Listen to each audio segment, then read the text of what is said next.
everyone, I'm really excited to be bringing you another Oro Rosa Patterns tutorial. This one is for the Brentwood Backpack. The Brentwood Backpack is a convertible backpack. It can be worn backpack style or crossbody style, and it also has the signature Oro Rosa grab handle. This is a wide opening backpack that has an interior slip pocket and an interior zipper pocket. It also has two slip pockets on the outside of the bag, one at the front and one at the back, as well as two exterior zipper pockets.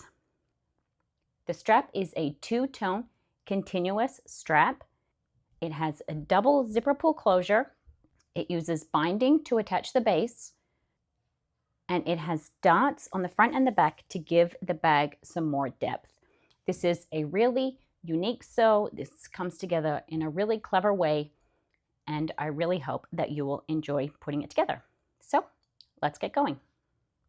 For this tutorial, I'm assuming that all of your pieces are cut and interfaced, that you have your stabilizer applied, and any relevant marks are placed already on your pattern pieces. The materials needed are outlined in the pattern, and we will start by doing the rest of our prep work. Working with our connectors and our side details, take some double-sided tape and a pen. If you have not already drawn a line down the center of your connector pieces and your side detail pieces, go ahead and do that now. Your connectors will have a piece of Decaville fused to the center per the fusing instructions. Grab a scissors or a rotary cutter, and we're just going to cut an angle on each corner of the side details so that we can taper the edge of those pieces. I taper mine from 1/8 of an inch at the short edge to about 1/2 an inch at the long edge, just trimming off a tiny triangle.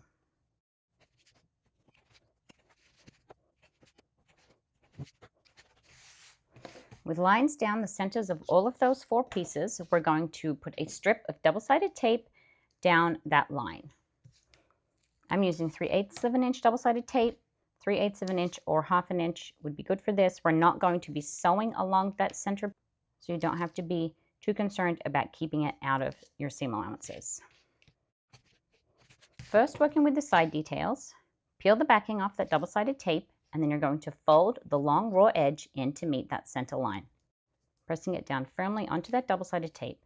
And when you get to the tapered edge, you want to line your taper up with that center line so that the very end of your side detail piece just tapers down slightly.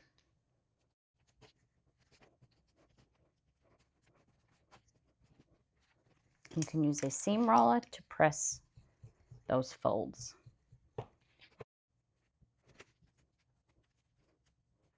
Repeat for the second connector the same way.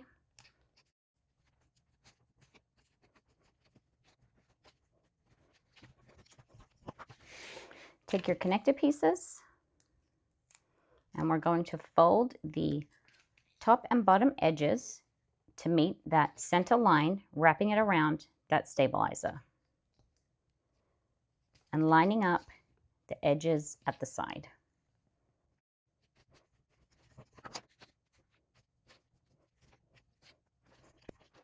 And now I'm going to sew around these 4 pieces using a longer stitch length to top stitch all the way around each of those 4 pieces. I like to start and finish my top stitching in one of the ends of these connectors so that I can backstitch where it will be hidden from sight in the finished bag. When you have done that top stitching, take 2 of your rectangle rings and slide it onto your connector pieces, and then fold the wrong sides together and place a clip on each of those. I also like to keep my connectors that have the join in it hidden within the inside of that connector so that the exposed part does not have that connector seam. Set those aside and grab your handle pieces. Now, working with your handle piece, we're going to draw a line directly down the center of this one. Make a mark 1 inch to either side of your center line. Also mark a line 1 inch from the short edge so that you have a mark 1 inch into the short edge and 1 inch into the long edge on each corner. You're then going to cut from corner to corner, taking a triangle off that edge. You can do that with scissors or with a rotary cutter.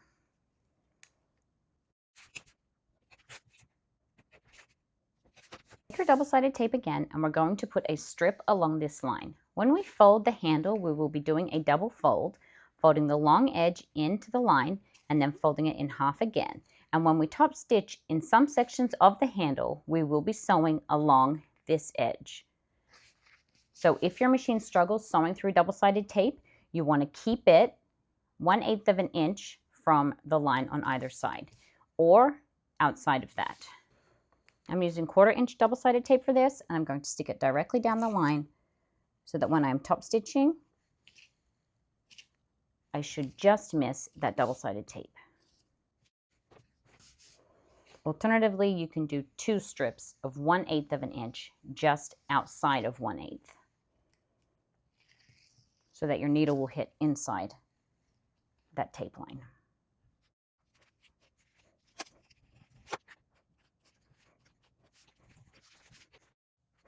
Fold it in again from the long edge to meet in the middle with just a very small gap. It's about a 32nd of an inch, which will help when we have to do the final fold of the strap. Make sure that is pressed down well, and then fold that handle again onto itself and clip the open edge. We're now going to take the handle piece over to the sewing machine and top stitch the handle at 3/8 of an inch. So those top stitching lines will be more centered on your strap, and this is a feature of the Oro Rosa signature handles. So we're going to be sewing 2 lines 3/8 of an inch from either side, not top stitching the usual 1/8 of an inch from either long edge. And we're sewing from one end all the way to the other end. When I'm top stitching my handle, I like to top stitch starting at the end again, like we did with the connectors, so that I can back stitch. And I also sew down the open side first so I can remove those clips, and that will make it much easier to sew up the closed side. Now we're going to need a removable marker or some tape so that we can mark the placement of the center detail. You'll also need a ruler. You want to place a line 2 3/4 of an inch from the short end, and then a second line 3 3/4 of an inch from that short end. And the same at the other side. In addition to these marks, I'm going to place a small strip of painter's tape to mark where I will be stopping and starting my detail in case my air erasable pen rubs off before I can get to it. Painter's tape is going to come off my vinyl without any residue, which makes it really good for marking where you need to sew.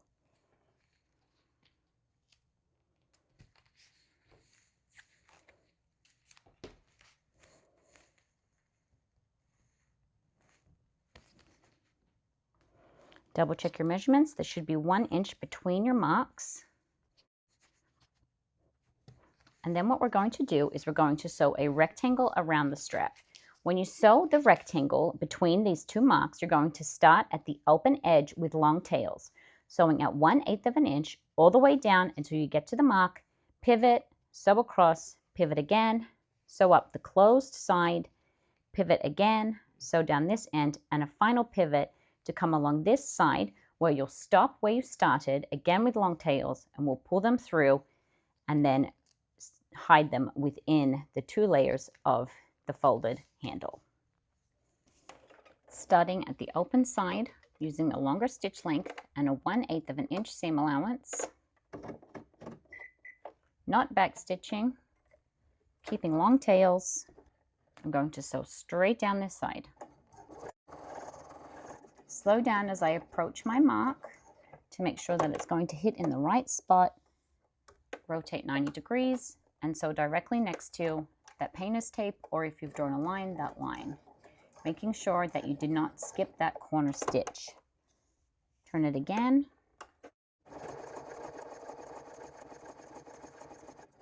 Coming up again to the turning point, raise the presser foot, rotate 90 degrees, drop the presser foot again, and go along that mark.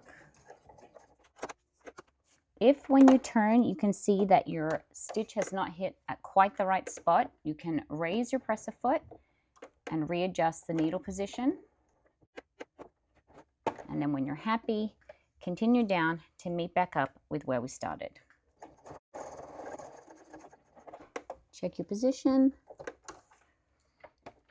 And if you're back where you started, take it off the machine with long tails.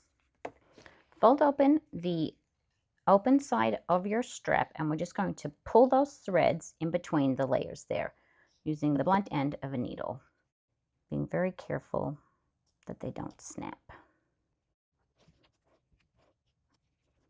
If you have a situation like this one where that last stitch has ended here, you can just put the needle through that first hole, up, out, through the opening to place that last stitch. Then with all 4 threads between the layers there, we're going to tie a knot and then snip those threads and tuck them in. You can also put some fray check on that knot for some extra security. And don't snip it too close to the knot.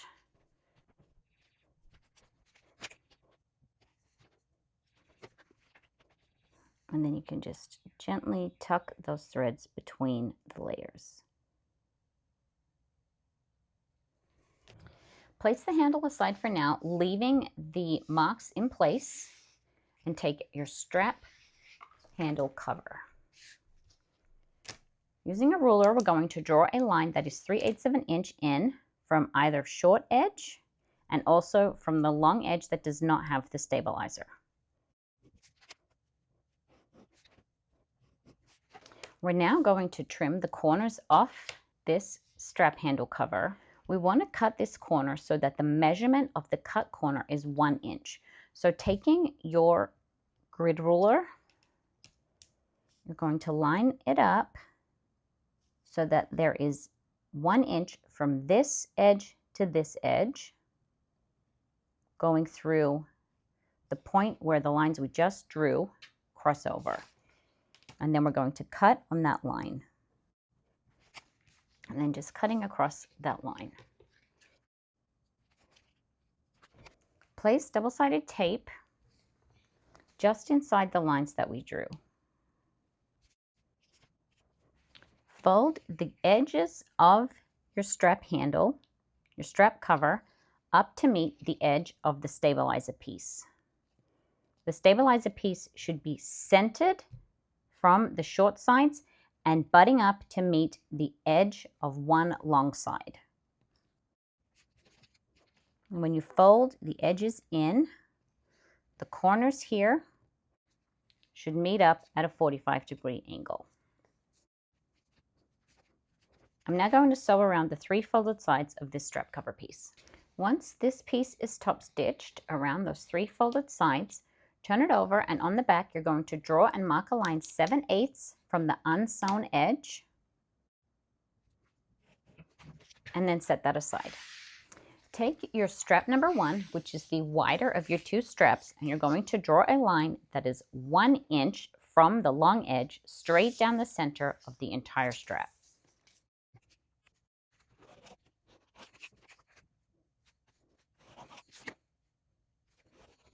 Repeat for your second 2-inch strap.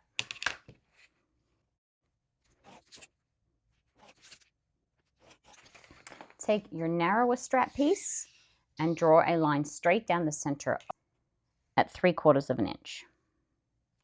And you will repeat that also for your second strap 2.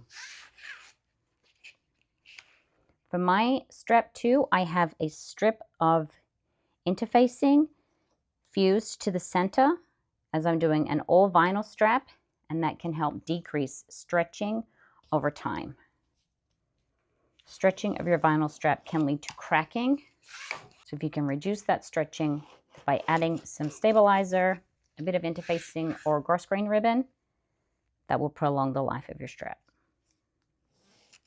For all 4 strap pieces, we're now going to place a strip of double-sided tape down that line, and then we're going to fold the long edges in to meet each other at that line. Because of the way that we're constructing this strap, you can put your double-sided tape straight down the middle, as we won't be sewing through it, and you don't need to leave a gap between the 2 long edges because we will be sandwiching the 2 strap pieces together, so we don't have any more folds to do once we've folded all the pieces into that center line.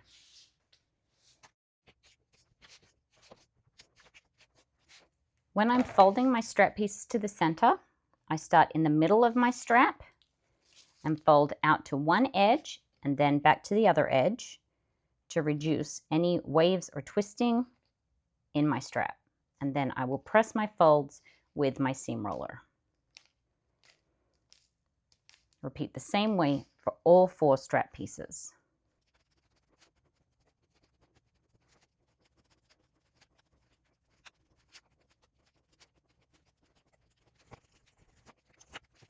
And then repeat that same way for the other 3 strap pieces.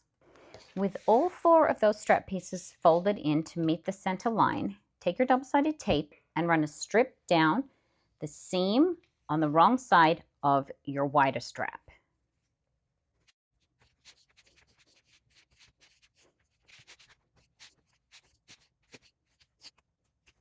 Pair up your pieces, a strap 1 with a strap 2, and you're then going to remove the double-sided tape and place your strap 2 piece centered down on your strap 1 piece with the join side hidden in the middle there, and press it down well onto that double-sided tape the whole length of the strap for both strap pairs.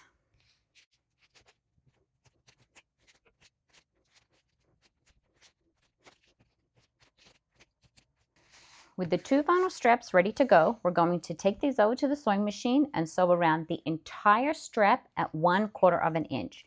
We are using 1/4 of an inch rather than the usual 1/8 of an inch for top stitching so that we catch both sides of this strap piece. I prefer to sew my straps with a walking foot, and I position my needle so that it is hitting 1/4 of an inch, the top stitch seam allowance, from a point on my presser foot that is easy to follow with my eyes. Starting at the end, lining that up with the point I have chosen, which for this strap, using the 1/4 of an inch seam allowance, I'm using the inside edge of my presser foot here, using a longer stitch length and making sure that I have enough thread in my bobbin to make it around the entire strap without having to stop and start again. For the end here, you can start with a narrower seam allowance, especially if you're going to be putting strap ends on that may not cover that end. And then adjust to the wider seam allowance for your top stitching when you turn to go straight down the edge of your strap. Increasing your tension so that you have even stitches if you need to. So the first few stitches, making sure the strap is not catching on your walking foot. I like to pause and check that my tension is right, and then you can keep going around the entire strap.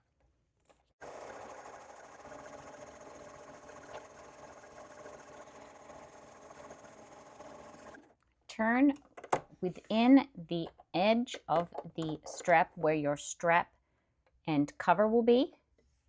If you're not using a walking foot, I recommend finishing your stitches here and starting again from the end that we began on. If you're using a walking foot, that helps you maintain an even feed of your strap all the way around, then you can just keep going, as the walking foot will help minimize any twisting in your strap. Reposition your needle so that you have the correct seam allowance as you sew back down the other side.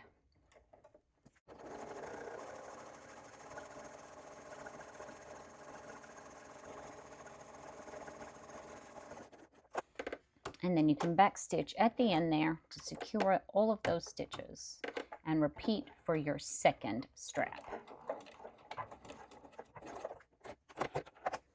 We're now going to join together our two strap pieces at the short ends to make a long strap piece that will be continuous on the bag. You will also need your strap handle cover. But two short ends of your strap up next to each other. You can choose to do the ones that have your back stitching so that they're hidden within the strap handle cover piece. And grab some double-sided tape and join them together. I'm just going to hold mine in place with some of these metal washers. Then you're going to take a 4-inch strip of double-sided tape and you're going to place it between the two pieces centered in that strap to hold them together.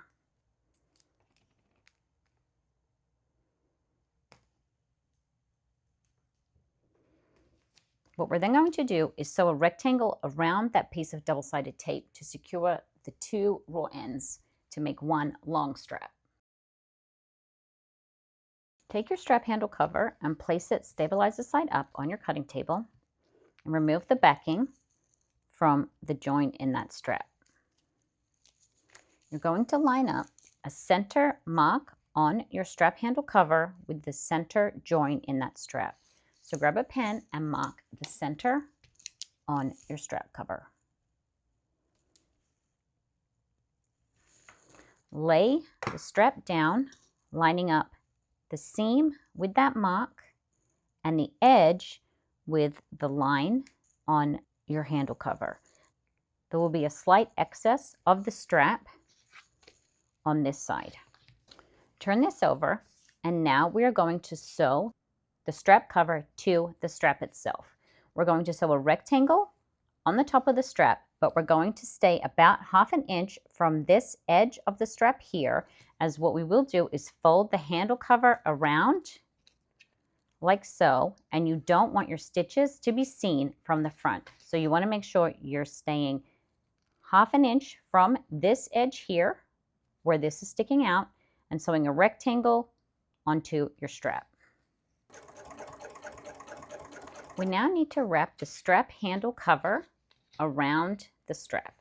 So it's going to work like this. You're going to fold it around, and then it is going to be secured along this edge where the fold is.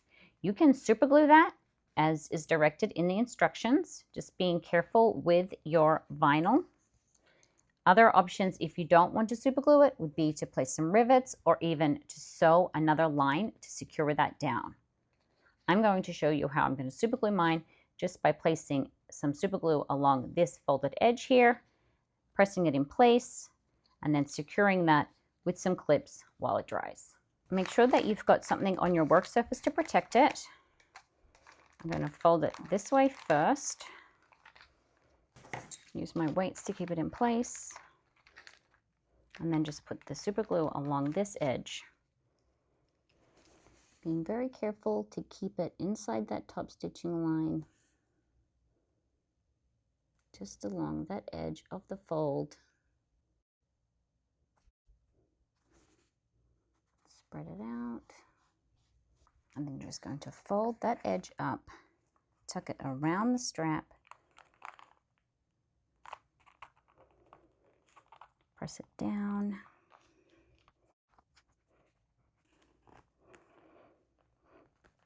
And then I'm just going to place some clips to hold it in place.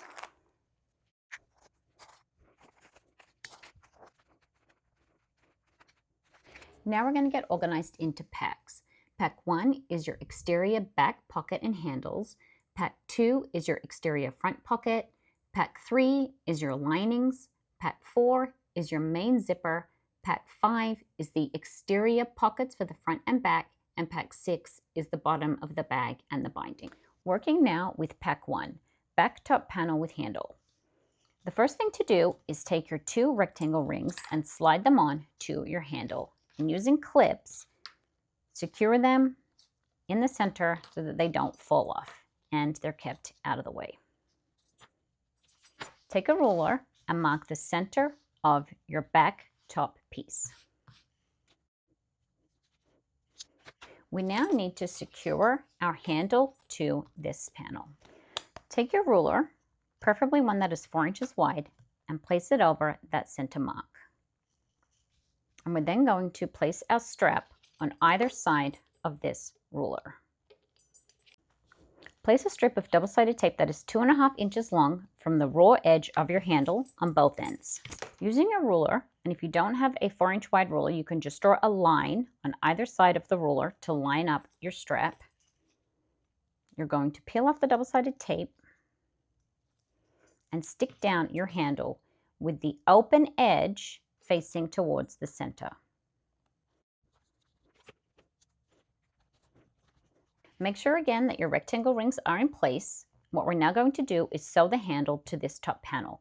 We're going to be sewing up one side, across and down the other side at 1/8 of an inch, stopping at this mark that we made earlier at 2 3/4 of an inch. If you no longer have that mark in, you can draw it in again. We're going to do that on both sides. Something else that you can do to keep the strap sitting flat on the bag is just put another piece of painter's tape across this area where we're not going to be sewing to flatten that strap out and to keep it attached to the bag. Using a top stitching stitch length and starting at the end here, I'm going to back stitch. Reposition the needle as necessary. I also have my hump jumper here to support the presser foot where it is sitting off the bulk of that handle. Increase your tension for the thicker layers if you need to. Take it nice and slow so you can see if you're having any trouble with skip stitches on your machine. Stop when you get to the mark, pivot, reposition your needle if necessary. Sew across the top. You're sewing straight up to your mark and then sewing directly next to where you've either drawn a line or marked a line on your handle. Pivot again and sew straight down the open edge. Coming back to where we started and back stitch. And repeat for the other side of the handle.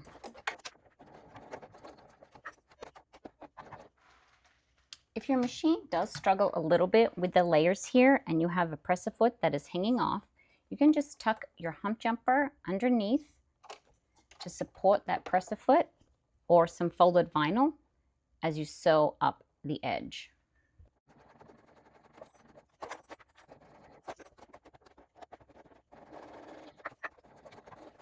Remove your painter's tape if you used any.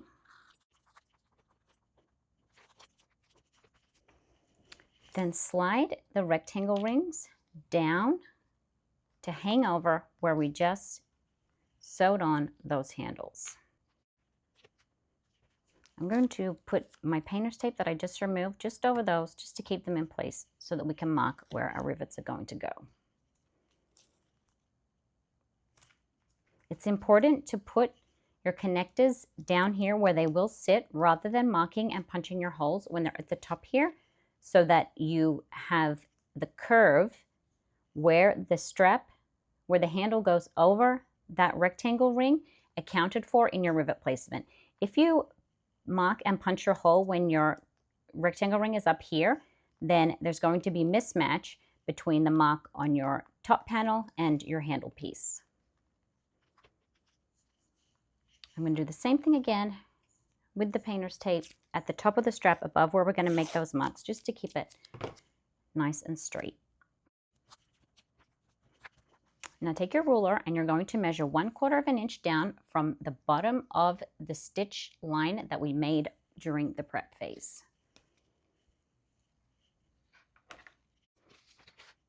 Centered on that handle 1/4 of an inch down from the line. And it should fall in the middle of your stitches.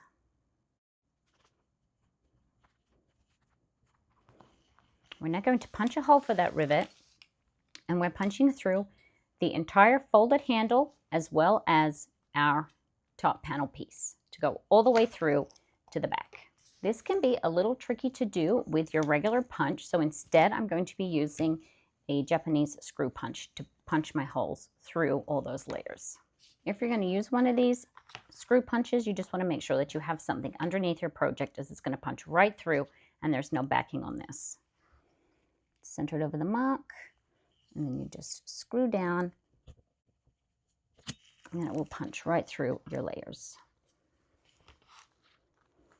I've got fleece on the back here, so if it doesn't go all the way through the fleece, I can just poke it through with my awl. You can see it's poked right through on that side. Just give it another go here. Make sure that the cardboard is underneath to protect my cutting mat. And now it's gone all the way through. So I'm going to place and set my rivets. Then I'm just going to go and set those, making sure that they click twice so that I know that they are fully locked in. Remove the tape if you used it. Set the top panel aside and grab your zipper and your pocket lining piece. Take some double-sided tape or some clips, and the first thing to do is to tape your zipper to the top of your pocket lining.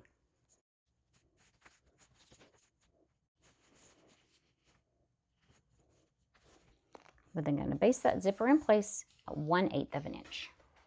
Basting at 1/8 of an inch. That's sewn along that edge at 1/8 of an inch. Now we're going to flip it around and repeat for the other side of the pocket. Making sure that the edges of your pocket are lined up and that the edge of the zipper is lining up with the top edge of your pocket lining. And then baste along this edge also.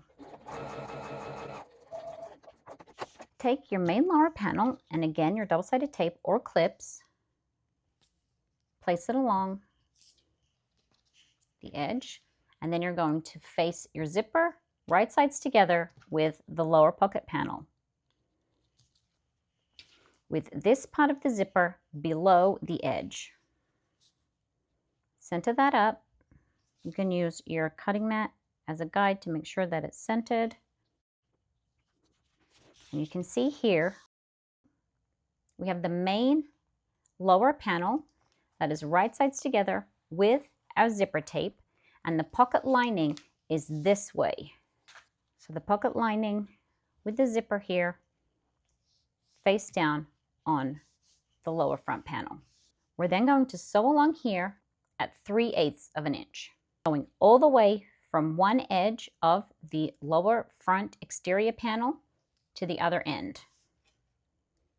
Back stitching, sewing at 3/8 of an inch, all the way along, keeping the edges lined up.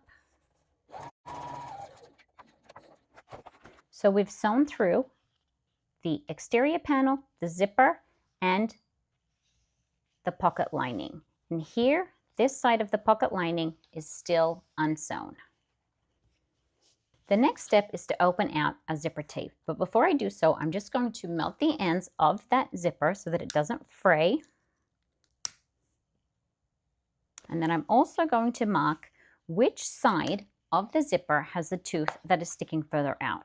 So in the bag, the zipper is going to be going this way, the pull at this side when it is closed. So when I slide my pull on, I'm going to be doing it from this end. So I'm taking a look at my zipper tape, and the tooth that is sticking furthest out is on my right-hand side. So I'm just going to put a tiny snip in the zipper there, so I know that when I put my pull onto this zipper tape, I'm going to start from this side, and that will give me the easiest time getting that pull on with even teeth, and also keep my pocket lined up. Pull open that zipper, keeping the lining up out of the way. We're going to fold the front panel at the zipper and the lining at the zipper also, so that it's pulled down on either side of the zipper tape.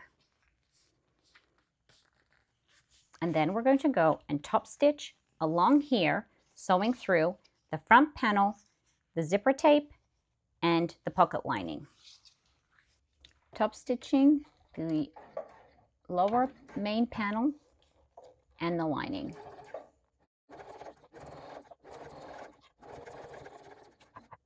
Grab your top exterior piece and working from the side of the zipper that is not attached to the main lower panel, we're going to sew this edge of the zipper to the lower edge of this panel.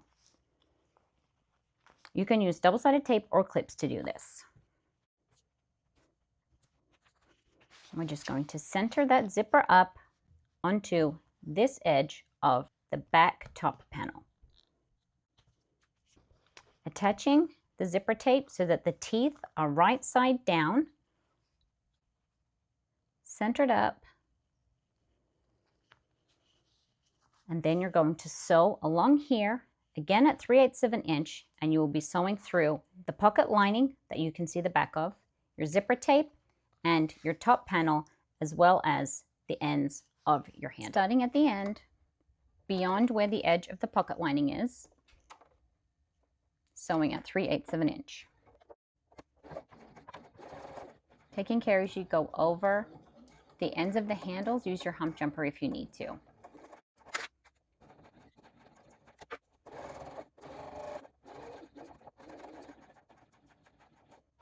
And sewing all the way to the end and back stitch. Because of the bulk at the end of the handles here, rather than folding the zipper under like this, and folding that seam allowance back and top stitching, we're going to understitch just along the lining piece. So we're going to be sewing through the zipper tape, the seam allowance of the top panel, and the pocket lining piece. 1/8 of an inch from the edge of that lining pocket, but going all the way from one end to the other with a longer stitch length. Once again, taking care of the bulk of both the zipper tape here and the handle. So you may need your hump jumper just to help you along the way. You may also find that you need to reposition your presser foot.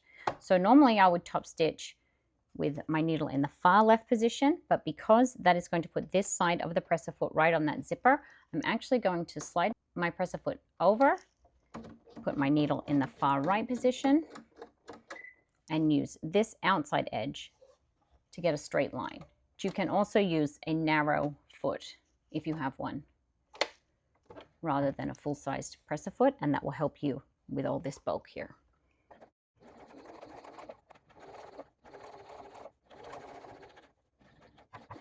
Take your zipper pull, and we're now going to close up that zipper.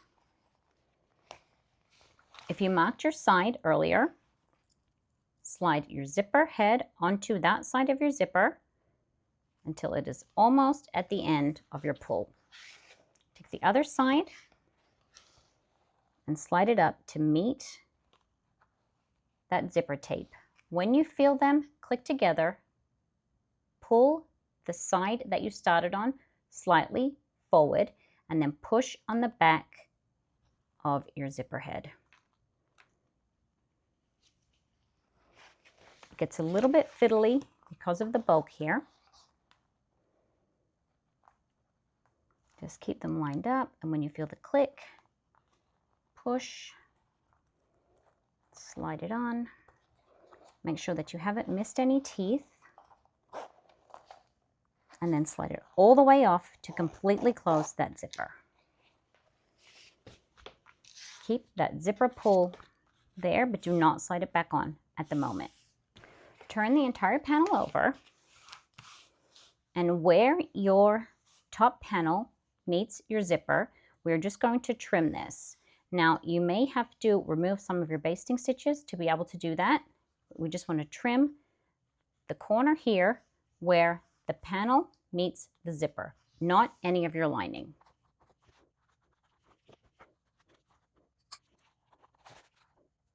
And not trimming your zipper. I'm going to sew the sides of the pocket lining, but we're not going to be sewing past where the zipper is. So we're going to be sewing from here down to the folded edge on both sides, keeping the lining nice and flat. In order to keep my pocket lining nice and flat as I am sewing down the side, I like to start with the main lower panel still folded slightly this way, but out of the way of where I'm sewing. And that way it's not going to pull up on that lining piece. I can start with it like this, folded halfway flat so that it's not pulling on that pocket lining just as I get going, and then I can move it all the way out of the way. We're going to be sewing at 3/8 of an inch down the edge of that pocket lining. Back stitching. And then I can move this out of the way as I go, and that's already held in place by those initial stitches. And sewing just up to where the edge of the zipper is. And back stitch. Repeat for the other side of the lining. I always like to sew from the fold up, so I'm going to flip it over, doing the same thing, keeping the exterior folded up here so it's not pulling on that lining. And then as I get close, I tuck it all the way out of the way, keeping the bottom of the pocket nice and smooth so it doesn't have any wrinkles in it.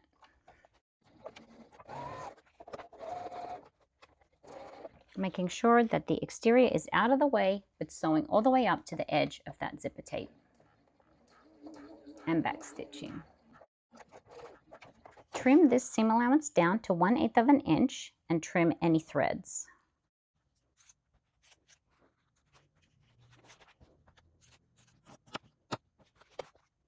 The last thing for us to do is to again apply our zipper pull, this time sliding it on and leaving it in the middle of the tape. The same way as we did the first time, starting from the side that we marked. Zipper head on that side first. Slide the teeth until they're just at the base of the zipper head. Take the other side, tuck it in, slide the right side down till you feel it click, and then push from the base of the zipper. Make sure there are no gaps and slide it to the middle.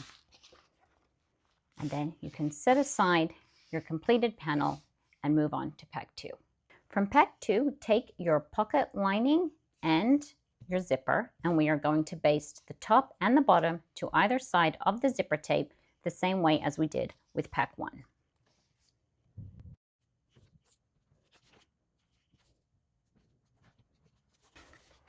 Basting at 1/8 of an inch.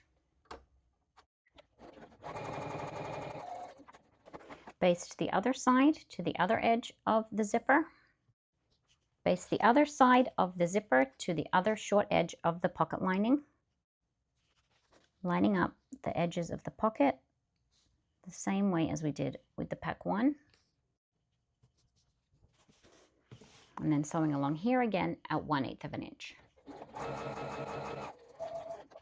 Take the main lower panel from pack 2, and you're going to lay your zipper right sides together with that panel, the long edge up the same way as we did with pack 1. Using clips or double-sided tape to keep that in place. And we're then going to sew along this edge at 3/8 of an inch, sewing through the exterior, the zipper, and this part of the lining, keeping this lower part of the lining out of the way. The 3 zipper pockets are sewn very similarly, so you will see some repetition as we're going through this bag. What we're now going to do is open up this zipper tape, doing the same as we did, melting the ends so that they don't fray, and then marking which side we're going to start from.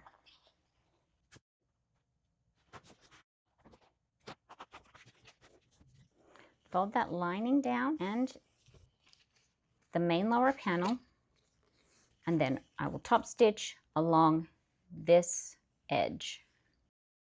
That top stitching is through the exterior and the lining to keep the lining well out of the way. Take the other exterior top panel, this one is the one that does not have the handles on it, and we're going to baste this zipper right sides together with the lower edge of that panel. Centering it up. I am centering using the pocket lining, not the zipper tape. Then I'm going to sew that on at 3/8 of an inch. Trim the seam allowance of that top panel down to 1/8 of an inch. Fold the lining down and tuck the zipper up underneath the top panel and press the zipper away from the main panel using your fingers or a seam roller. And I'm going to put a little bit of double-sided tape in there, just along the edge of my zipper. And then I can fold that up. Press that in place. And then, because we don't have the handles in the way on this side, we can top stitch along this edge rather than understitch on the lining like we did with the first panel. And when you're top stitching, keeping your lining down to the right as you top stitch along the edge of this zipper.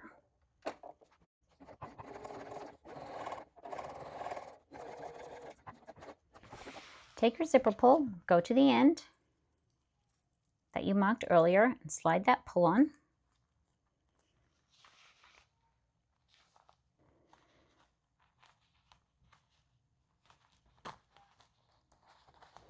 Slide it all the way on and off the other end, and then start again from the end and slide it to the center.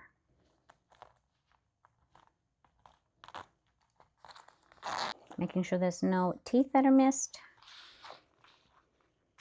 Leave the zipper there in the middle, and now we need to sew the pocket lining closed the same way as we did on the first panel. We're going to be sewing down this edge and this edge at 3/8 of an inch, keeping the exterior out of the way. Trim your threads and the seam allowance of that pocket lining.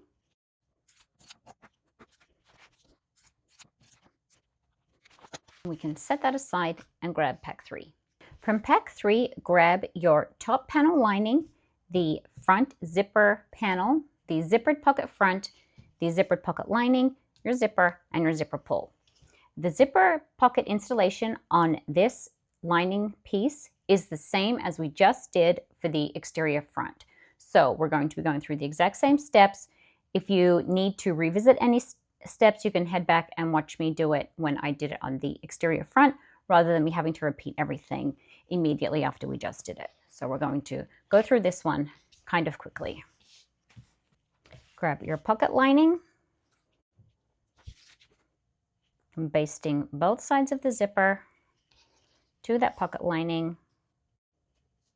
First this side, and then the other side.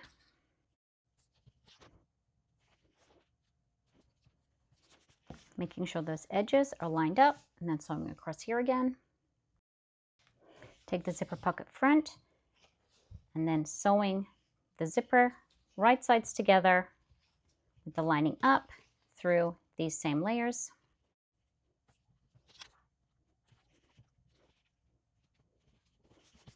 Sewing along here at 3/8 of an inch. Take a look at your zipper and mark which side is further out for when you open it back up, so that you know where to put the pull on when you have to join the zipper back together. Then pull it open. Press the lining and the zipper pocket front down away from the zipper teeth.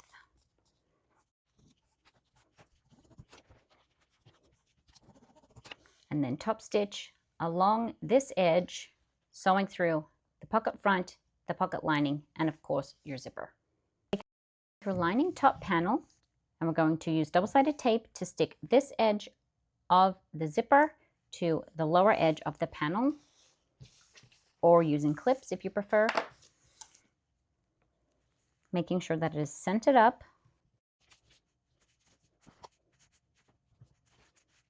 And then sew along here at 3/8 of an inch.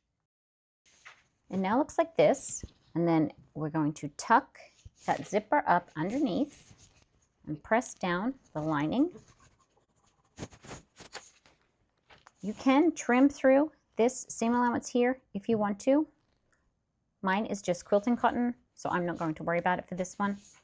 But we're going to be folding that lining up so that it's tucked under here, and then top stitch along the edge of the zipper at 1/8 of an inch. With that top stitching done, we're now going to replace the zipper pull, slide it all the way off to close that zipper entirely, and then slide it back to the middle.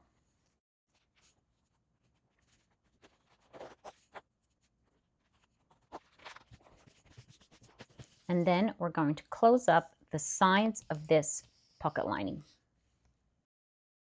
And with those seams sewn, trim your threads and trim your seam allowance down to 1/8 of an inch. Set that aside and take your main lining piece and your slip pocket piece. Working first with your slip pocket, you're going to fold it right sides together with the short edges lining up, and then sew along this edge at 3/8 of an inch. With that sewn there, turn the slip pocket right sides out and position the tube so that the seam that we just made is 1/8 of an inch from the edge, and press that flat. This edge here will become the bottom of the slip pocket. Press both edges, the top and the bottom being where that seam is, the top here, and then top stitch along this edge at 1/8 of an inch. Top stitching along the folded edge at the top, the side with the seam is at the bottom. I'm going to start my top stitching in the side seam here so I can back stitch in the seam allowance. And then sew straight across that folded edge at 1/8 of an inch. Take your main lining piece. If you wish to apply a tag, you can do that now. I placed mine on my other lining piece, but you can place it on this one as an alternative. Then we're going to sew our slip pocket to this lining piece. Using a grid ruler, place it at the bottom of the main lining piece, positioned 1.5 inches up from the lower edge. And then you're going to place your slip pocket down, making sure that the seam is on the inside of the pocket. When you're happy with that placement, you can clip it in place, and then we're going to sew around the 3 outside edges.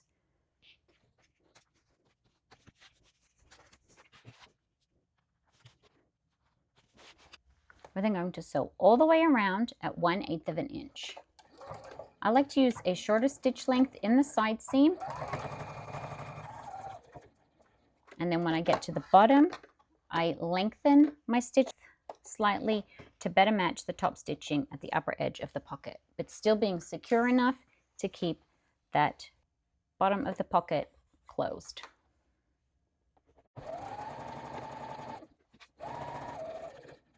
And then sew back up the other side.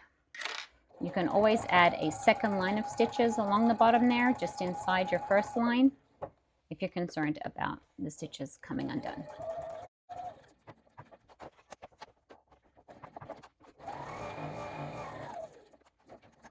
With those 2 interior panels complete, we can retrieve the 2 exterior panels and our pack 4, which is our main zipper and our 2 zipper pulls, and begin the install of the main zipper. The first thing you need to do is decide on your pairs for your front and your back of your bag.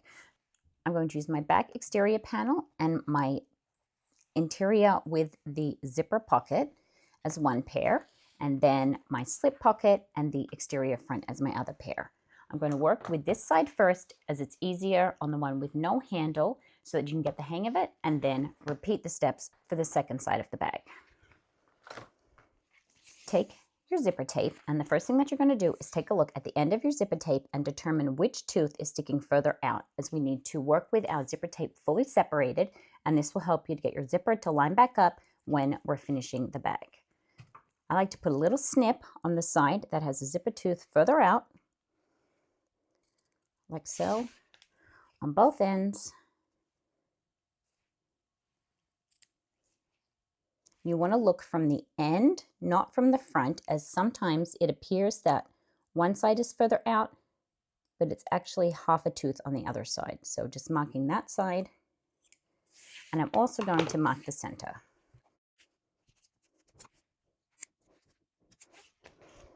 The next thing to do is mark the center of your panels.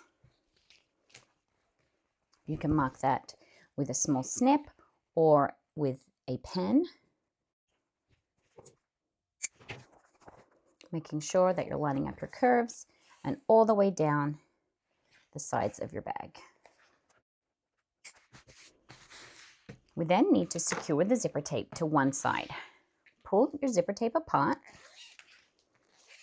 set one half aside, and now we need to put the zipper face down on the exterior of our bag, lining up the center marks. You can choose to do this with clips, you can do this with a basting stitch, or you can use double-sided tape. I'm going to use double-sided tape for mine. I'm going to place 1/8 of an inch double-sided tape right up against the edge of my exterior, starting from the very bottom and working all the way around.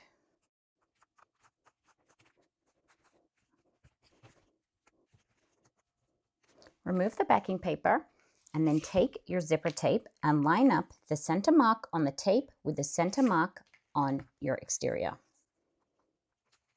And then press that down, going gently around the curve. This is a gradual curve, so you can go around that curve without needing to put any snips into your zipper tape.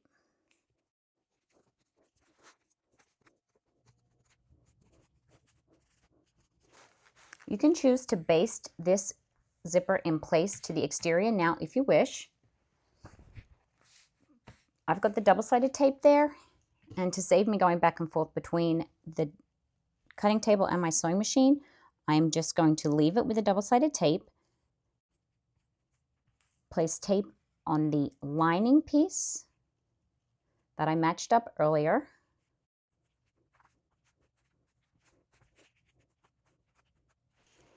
Remove the backing from that piece also, and then you're going to place this lining right sides together with the exterior, matching up the centers, the curves at the top here, and then the bottom edges, and press that in place. If you find that your corner is pulling away a little bit, you can put a clip just on that corner. This is where the basting stitch does come in handy.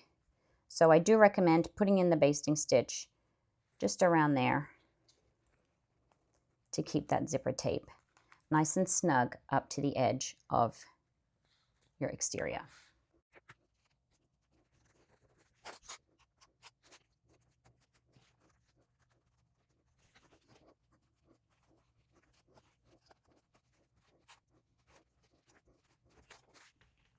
And then I'm going to go and sew through the lining, the exterior, and the zipper tape at 3/8 of an inch, backstitching at this end, sewing all the way around, and backstitching again at this end, taking care when I get to the curves that my zipper tape is not pulling away from those corners.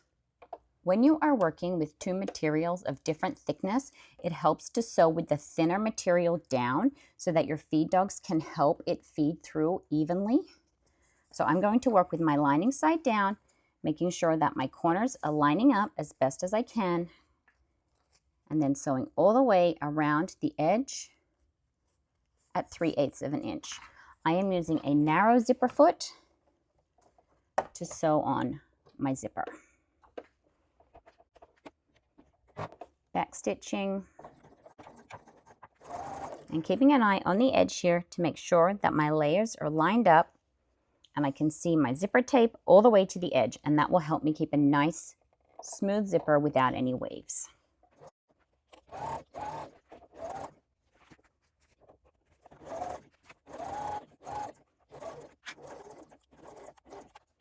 Do your best to keep your seam allowance consistent as you go around that top curve, as that will also help in the final appearance of your bag.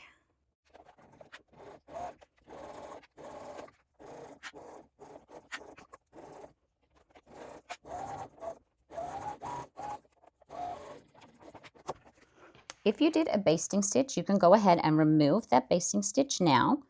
If you use double-sided tape, you can go ahead and just pull that off.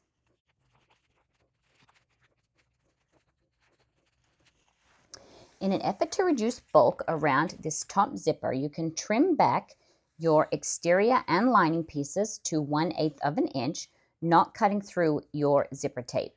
My machine doesn't particularly like to sew on a narrow ridge, so rather than trim the entire seam allowance back, I am just going to put small notches into the corners here, making sure that I'm only going to about 1/8 of an inch from the stitch line and not snipping through my zipper tape.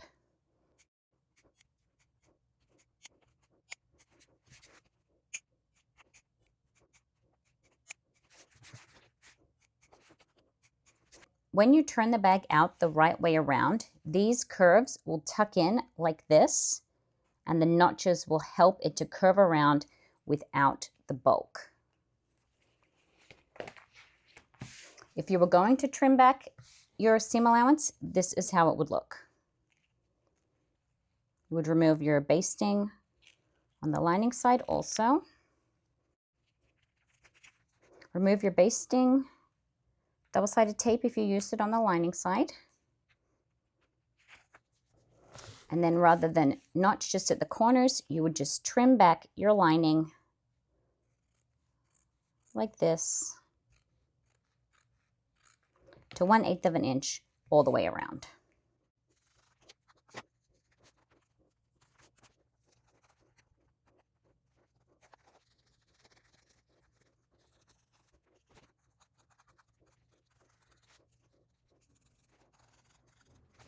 Turn the entire piece right sides out, taking care at the corners to poke out the curve of the zipper so that it lays nice and flat. You can use a point turner, and I just like to pull gently on the zipper tape to help the corner take its correct shape. And then you can use a seam roller and some clips to really get that to lay nice and flat before we top stitch.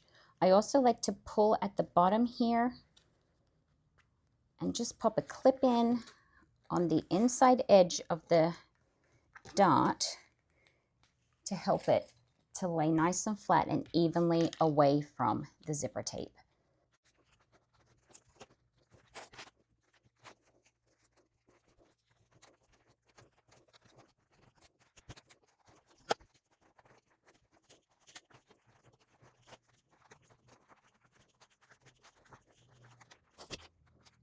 Take this piece over to your sewing machine, and we're going to be top stitching around this edge of the exterior panel. We will do 1 row of stitches all the way around, and then we will do another row of stitches 1/8 of an inch inside the first row of stitches, and that will help the zipper to remain nice and flat in our finished bag. Start your first line of top stitching 1/8 of an inch from the folded edge. You may need to increase your tension for this row of top stitching because of the thick layers of the vinyl.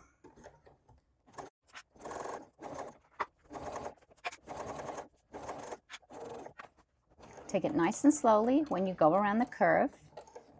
Sometimes I find it helps to just sew 2 stitches at a time and then gently pivot to get a nice smooth curve rather than a jagged curve.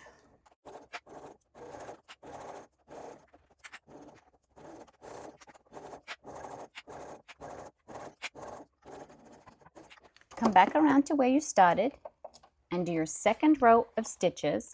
This time, rather than using the fold of the fabric to measure your 1/8 of an inch, you're going to go 1/8 of an inch from the first row of stitches. If you trimmed away your vinyl, you may need your hump jumper to help keep your presser foot nice and flat, as it can tip a little on the outside edge. If you have a narrow foot that you can use for top stitching, such as this one, you may find that that makes it a little easier.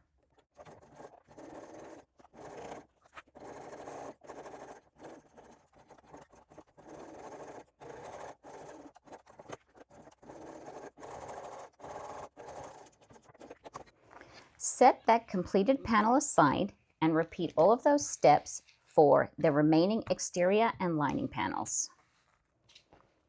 The main difference being for this one that the handle will need to be kept out of the way. A way that I like to do that is just grab a clip and I just clip it to my zipper here, and then that will just keep that well out of the way so you don't catch it in any of your stitches.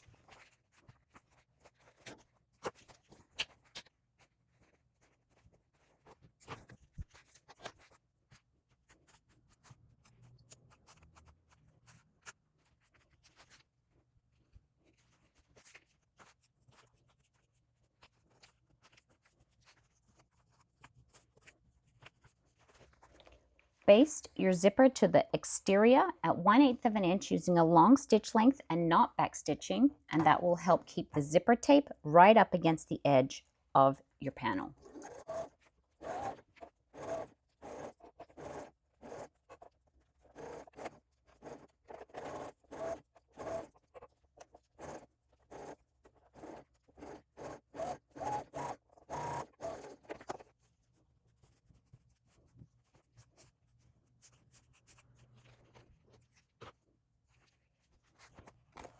Match up your centers and match up your curves.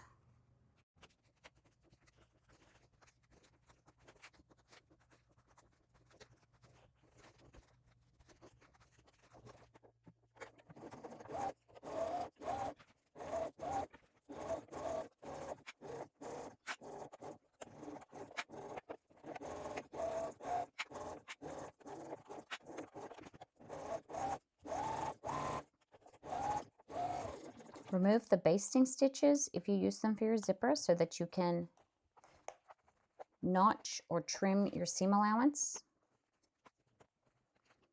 keeping the zipper tape intact.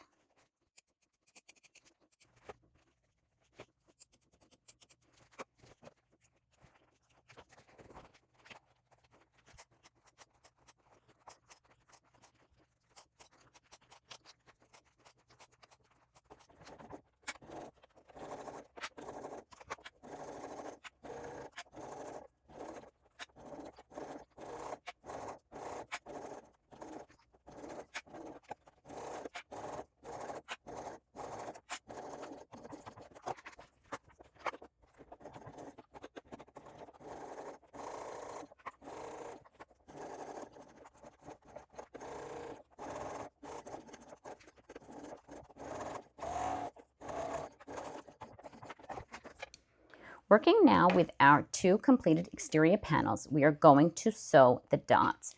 We're going to be sewing 4 dots per side, 2 exteriors and 2 linings on each panel. To make sure that we are getting the dots positioned correctly, we're just going to turn the bag semi inside out. We're not going to turn it all the way out because of the top stitching, just part of the way. And we're going to make a mark at the top of the dot. You want your dot to finish about an inch beyond where the point is.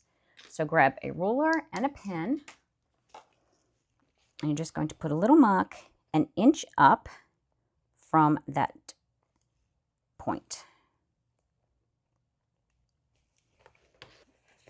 And you're going to repeat that on all 8 dots.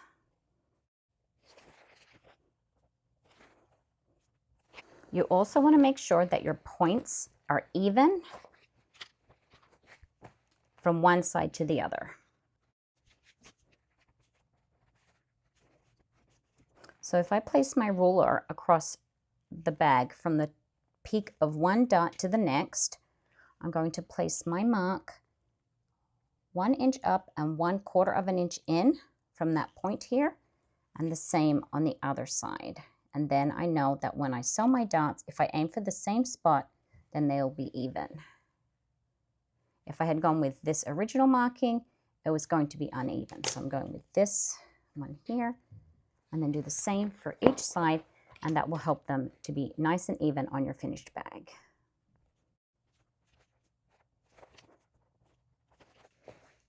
If you do what I did and you had to redraw them, And just point an arrow at the one that you're actually going to use so that there's no confusion when you're actually sewing. That's all going to be on the inside of the bag, so no one will see it. Repeat on the other side.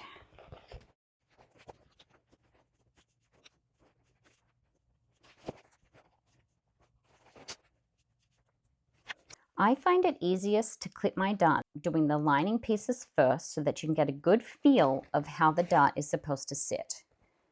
So lining up the bottom edge, place a clip, and I also place a clip on the perpendicular edge so that there's less shifting at the seam there. And then roll the dart to ease the curve so that it sits together nicely. Work your way up to the point.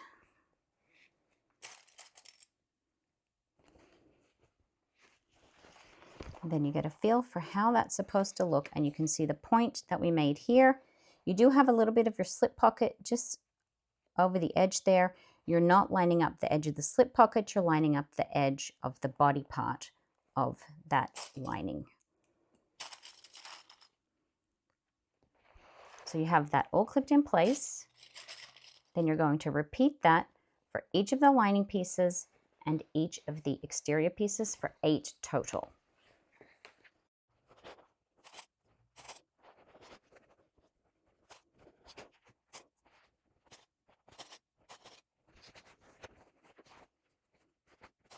If you're concerned that your body section is too long or too short compared to the arm section, you can compare it to your pattern piece to make sure that it is correct.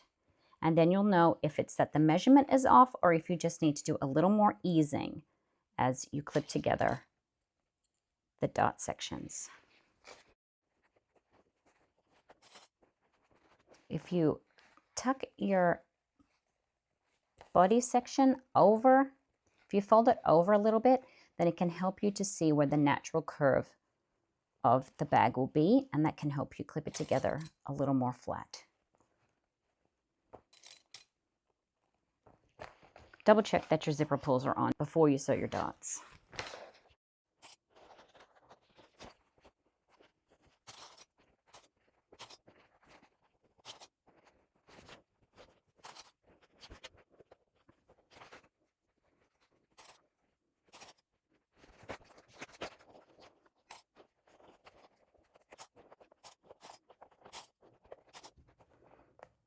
If you're finding that you're having to ease it too much, you can smooth your dot, and then any extra that comes just below the arm at the bottom here, you can just trim at the end. Just do your best to keep it even on both sides so that you don't have a crooked zipper.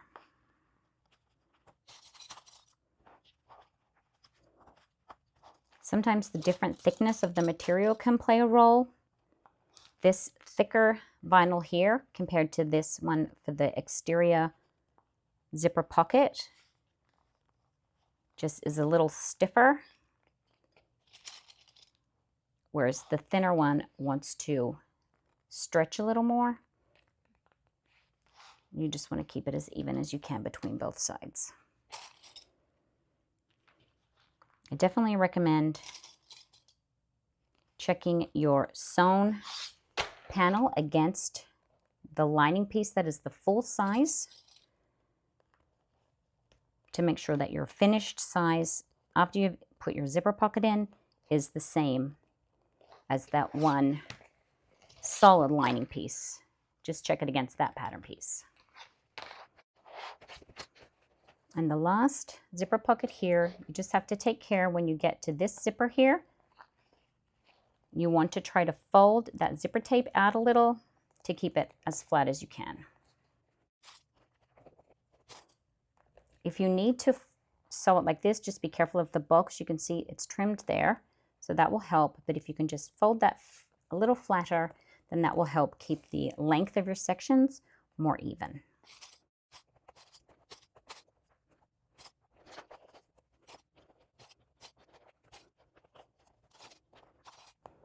Then going to take this over to the sewing machine and we're going to sew all of these darts with a 3/8 of an inch seam allowance. We're going to be starting at the bottom and working our way up to the mark that we made, sewing all the way along this edge, and we're going to sew with the center part, the body part, down and the arms up, and then that will help any excess length here to just ease into the curve of that dart. So we're going to go and repeat that for all 8 dart seams. We're sewing all of the darts at 3/8 of an inch. However, for the lining darts, we are going to taper that to a slightly wider seam allowance of 1/2 of an inch at the top where the dart is, so that it will nest nicely inside of our exterior. So starting at 3/8 of an inch at this end, and then we're sewing all the way along, and then as we come up here, we're just going to take it slightly wider.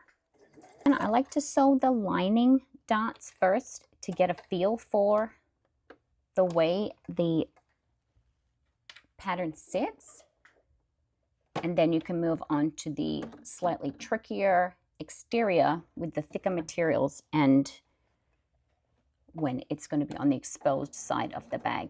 If I'm going to make a mistake, I would rather do it on the easier to work with material and on the inside of the bag, just while getting the hang of this part of the pattern.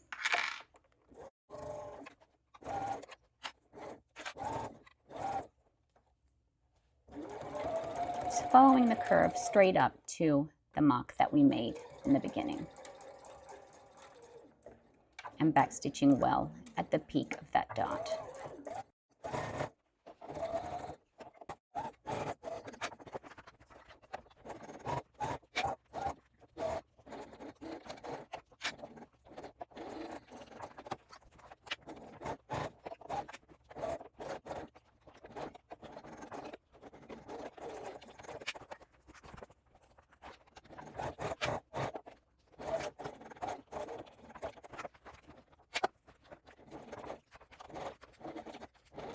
Just be careful when you come off the bulk there that you didn't skip any stitches, and if you did, just sew back over that section. For the other side, it's a little trickier. You have to choose if you want to sew with the body part down or start from the bottom. I still like to start from the bottom, but if you are having trouble with that ease, then you can start from the point that we drew. Just be careful of your seam allowance as you go around the top end of the dart.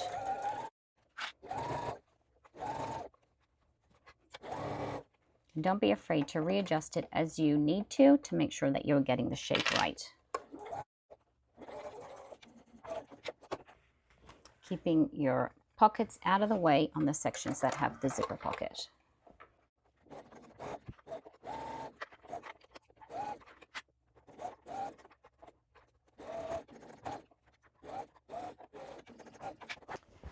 So just compare your darts to make sure that the height is even from left to right.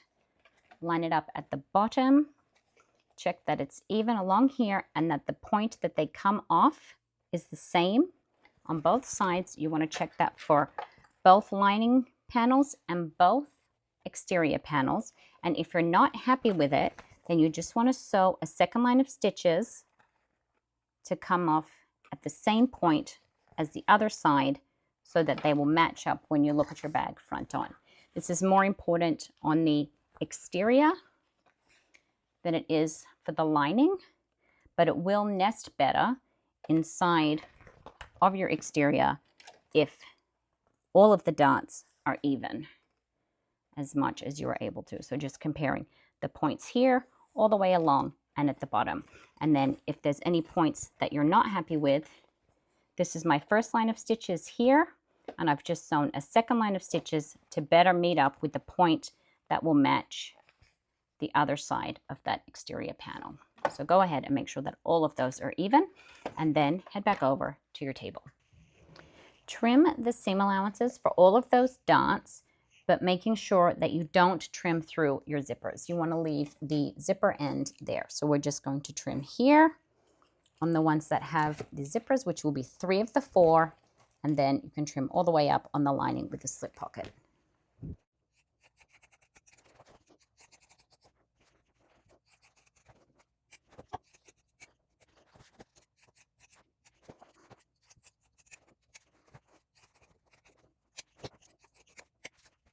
this point, you can also trim any parts that are extending below the rest of the bag here. So I'm just going to trim that small piece just off the bottom of that exterior.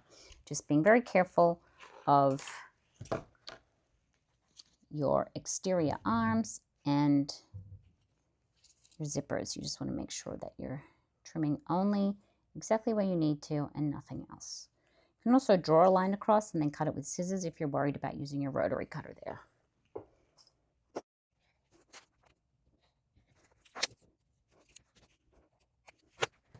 And now we can turn our bags out the right way.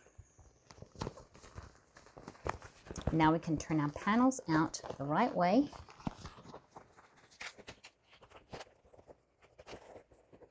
Gently poke out those darts, smooth everything out, and tuck the lining into the exterior.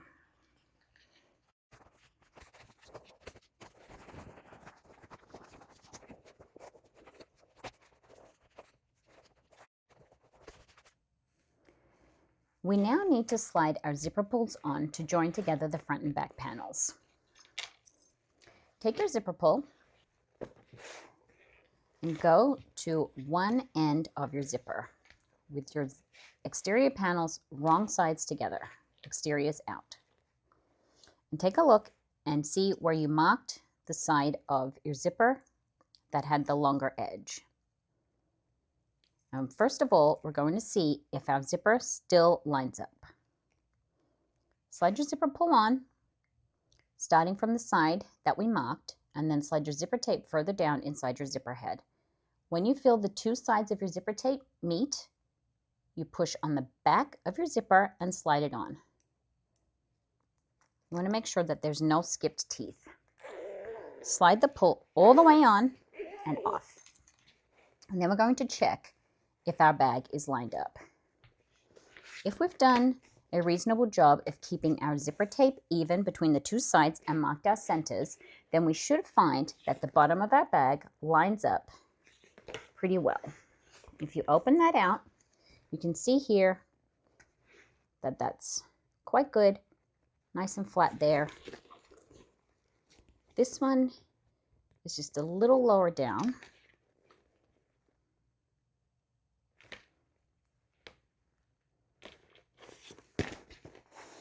But if you look at the bottom here, the bottom of the bag is pretty even.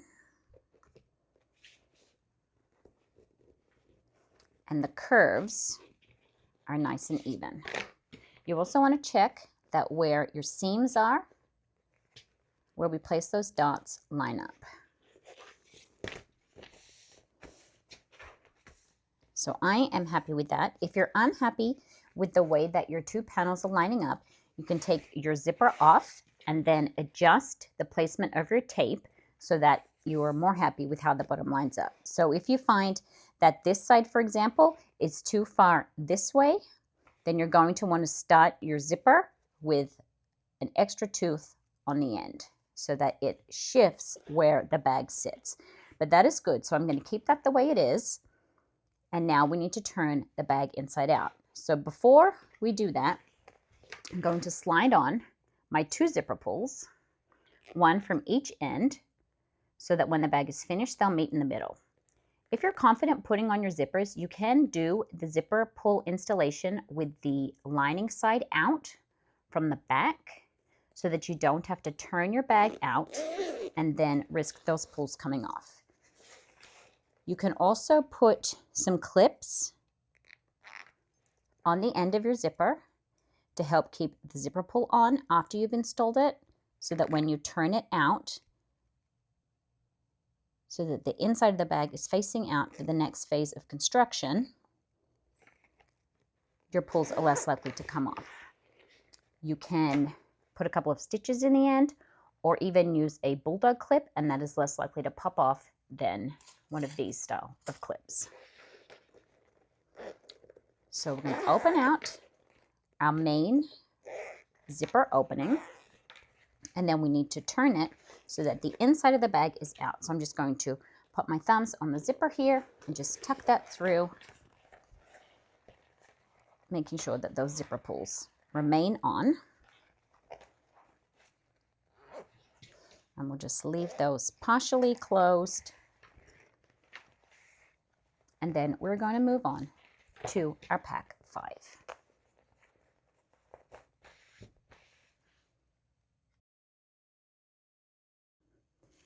From your pack 5, take your exterior pocket front and your exterior pocket back, and we're going to make a mark at the center bottom. The bottom is the section that has a narrower area below the stabilizer piece. So we're going to be marking the center here and here.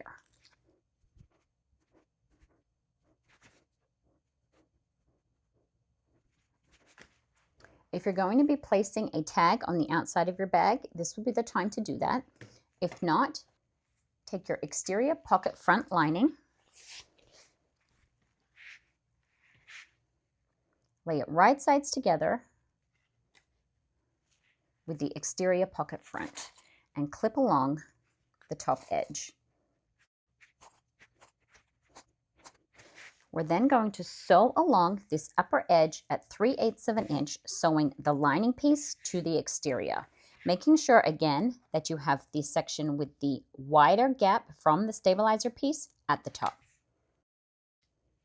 Sew this seam with the lining side down and then trim the seam allowance down just in the lining section to 1/8 of an inch.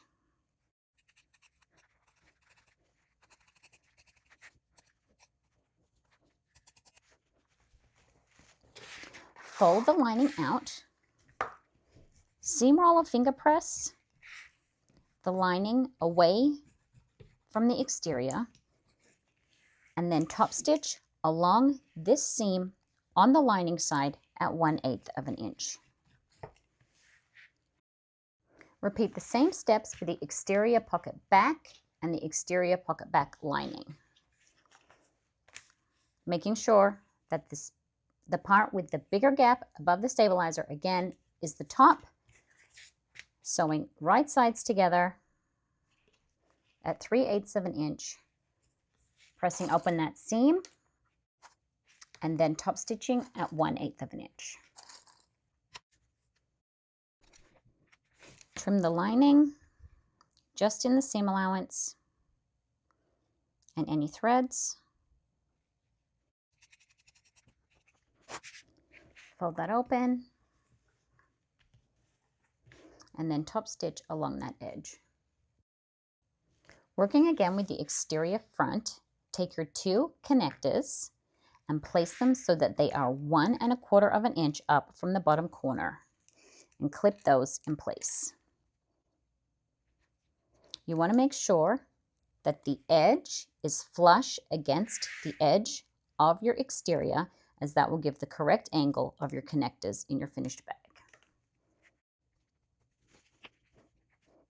Then use your sewing machine to baste these connectors in place at 1/8 of an inch.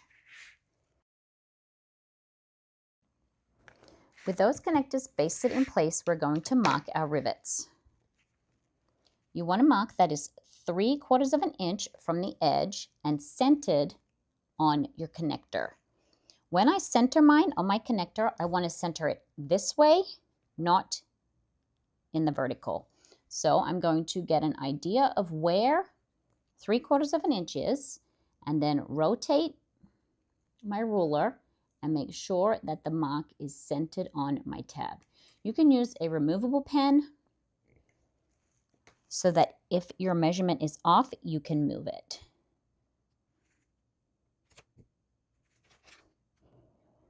And when you're happy, you can punch that hole, but do not place your rivet yet.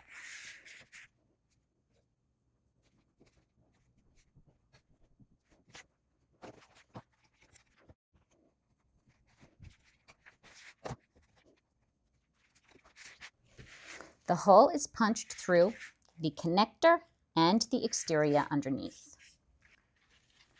Trim the seam allowance where you joined the exterior to the lining, just at the corner, to reduce bulk in the side seam. Take your exterior back and place it right sides together with your exterior front pocket, lining up the seams. I like to match where the fold is in the lining and line that up first and foremost. Put some clips to keep it in place. Smooth it down to clip the sides, taking care as you go around the connector piece.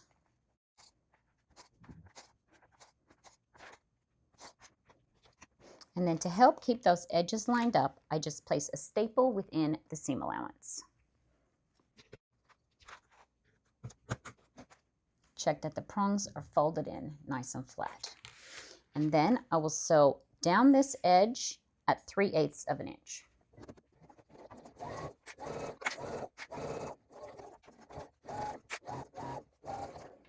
When you come up to the bulk of that connector here, you may need to use your hump jumper or a ruler, some folded up vinyl, just to create some support underneath your presser foot, just as you go over the bulk of that connector so that you don't get any skip stitches on either side.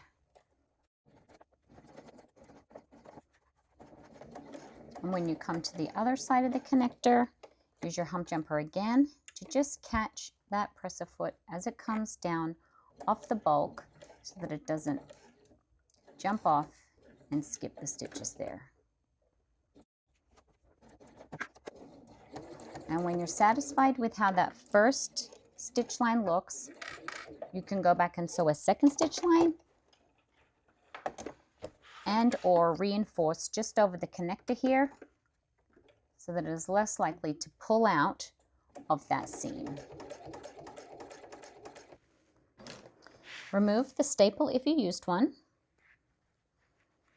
We then need to trim this seam allowance. However, we are not going to trim it next to where the stabilizer edge is, as that's where we will fold over the pocket. So we're going to leave about 1 inch here untrimmed, and we're also not going to trim around the connector.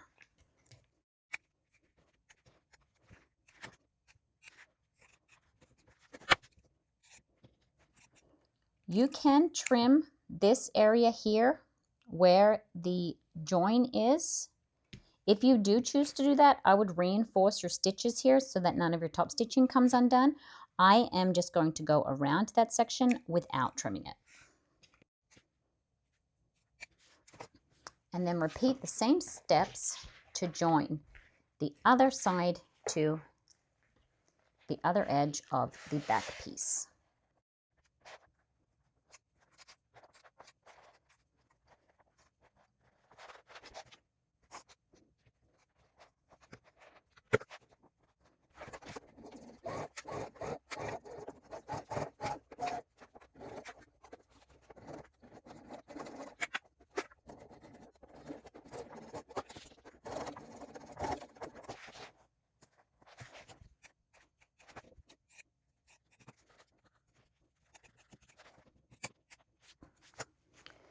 Turn the exterior pocket right side out.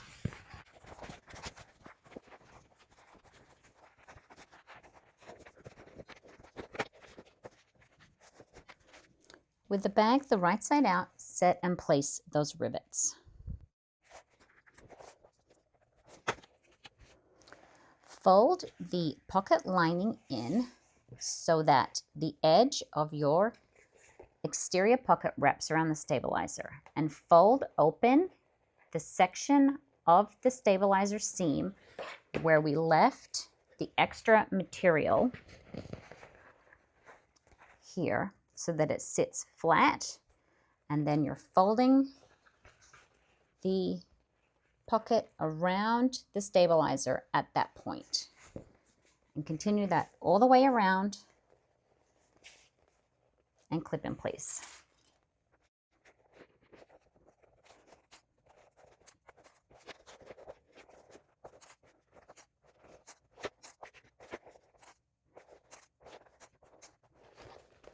We're then going to top stitch around the upper edge of the bag, starting and stopping at one of the seam lines.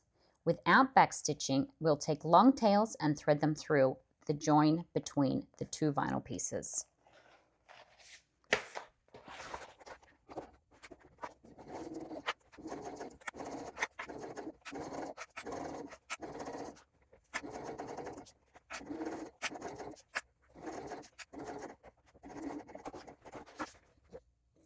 pull all your threads through to one side.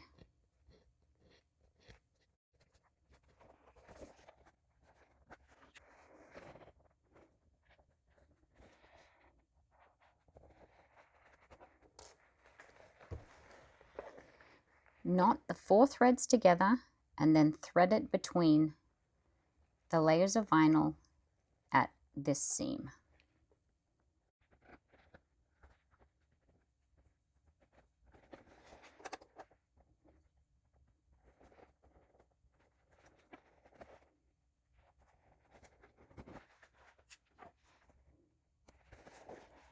While we're over here at the sewing machine, I'm just going to clip the lining of my pocket to the exterior all around the bottom, creating another loop,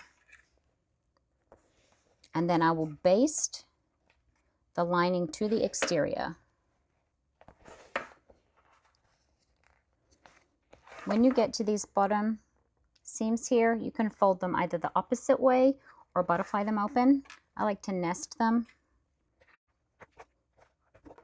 And I'll be basting with the lining side down, as it is the thinner of the 2 materials, and that will help it feed through as evenly as possible. I'm just basting all the way around the bottom at 1/8 of an inch.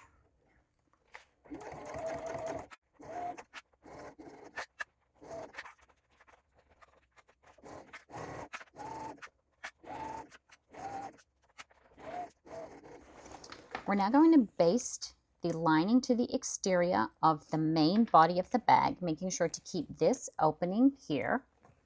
You also want to make sure that all of your pocket linings are up and out of the way so that you're only sewing through your lining and the exterior.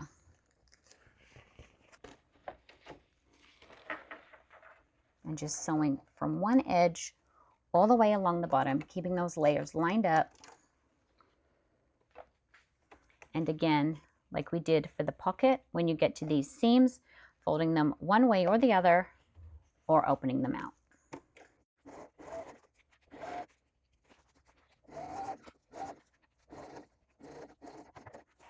It's up to you if you want to sew across the bottom of your zipper tape or not. I choose not to, but you can, and it also helps keep the zipper pulls on. You can see here where my lining piece is. This is what I'm using to guide my basting stitch, as opposed to the exterior that is just sticking down a little further. You can see on that side it's just sticking down a little further. So I'm just going to be using this line as my guide as opposed to the exterior here. So I'll be taking a seam allowance slightly wider than 1/8 of an inch just along this one section, and then coming back to 1/8 of an inch as I continue.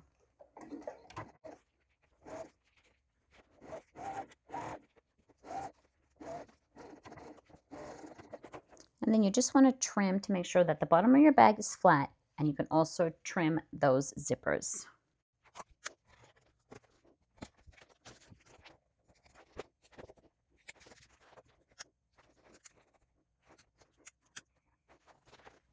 We now need to measure and mark some rivet placements for the side detail on the bag.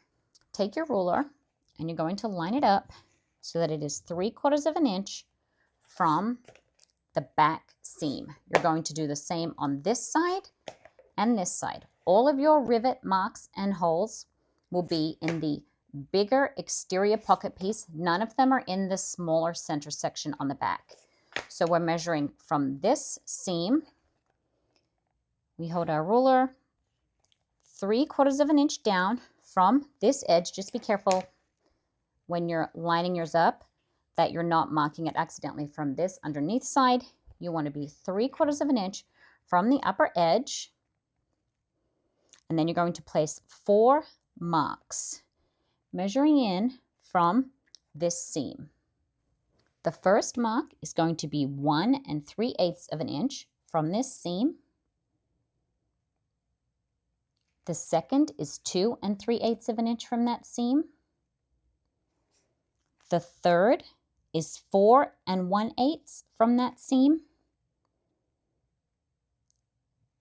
And the fourth is 5 1/8 from that seam. Double check your measurements and make sure that there's an inch between each pair. And when you're happy, you can punch each of those 4 holes and it will be going through the exterior vinyl and it will hit in this folded over part on the back. And then do the same measurements for the other side. This time I'm going to be measuring up, lining up the edge of my ruler with the edge of the vinyl piece. Check the gaps again are correct. And when you're happy with all of those, you can punch your 8 holes.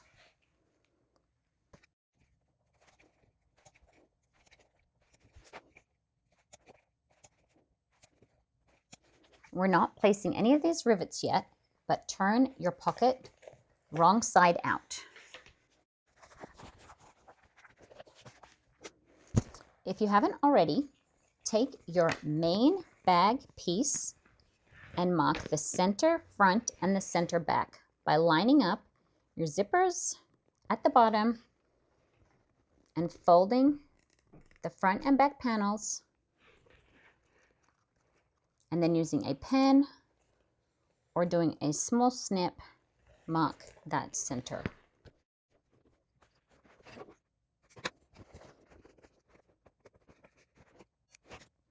I'm also going to mark the centers of the sides. So lining up my center front and my center back, I'm going to make a mark at the side here so that when I attach my exterior pocket to the main part of my bag, I can line this up with the zipper, which is exactly at the side, so that I know that I've got my pocket evenly distributed all the way around the main part of my bag.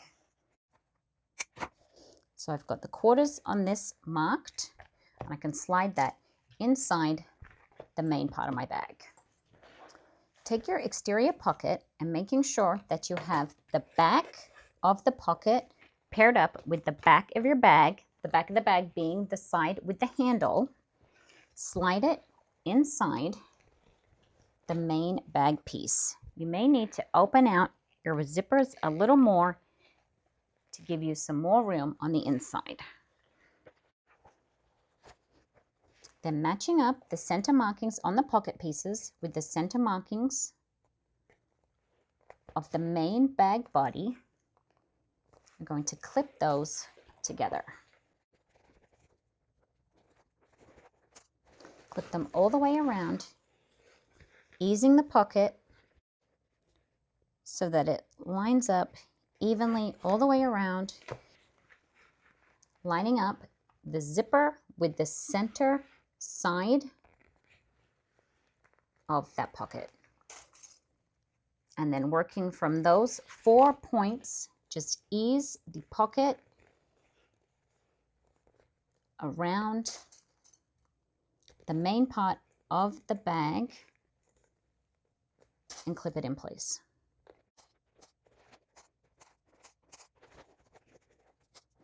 Clipping it all the way around as evenly as possible. When you're happy with how the pocket is sitting inside of that main bag body, take it over to your sewing machine and just baste around that very bottom, sewing through the exterior pocket lining, the bag exterior, and the bag lining all the way around. We're sewing with the exterior pocket down, even though the lining is a thinner material, because the exterior pocket is slightly bigger, and by sewing with that down on the feed dogs, it will help ease that extra material as we sew around the base so that you won't have any excess. Doing your best to keep the bottom of your pieces all lined up.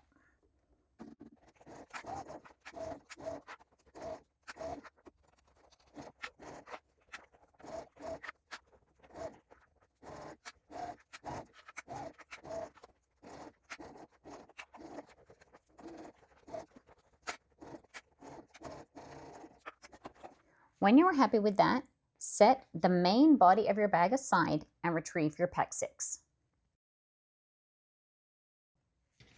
Take your bottom exterior and your bottom lining, and you're going to place them wrong sides together and clip around the entire edge.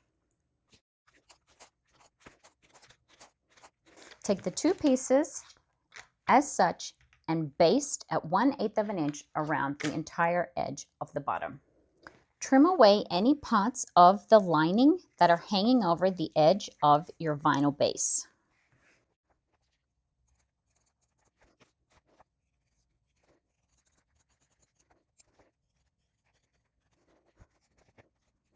Mark the center on the long and short sides so that you have a mark here, here, here, and here. I like to center my piece on my cutting mat so that I can more easily see where the edges are. And we're going off the exterior base, not the lining that we have trimmed. And you can double check your centering with a ruler.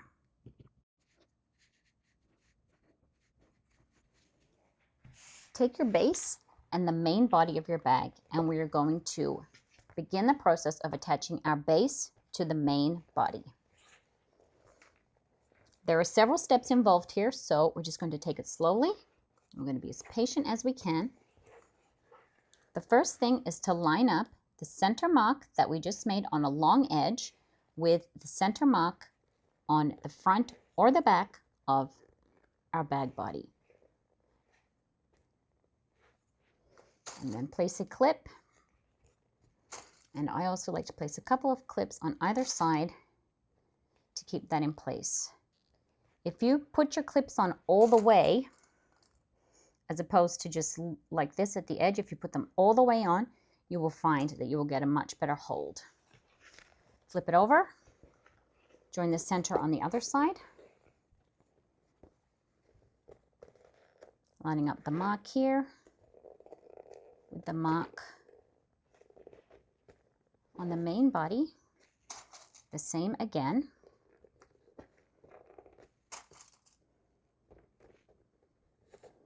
Placing those clips all the way on, and then remove the center clip and place a staple within the seam allowance, making sure that the prongs are folded down nice and flat.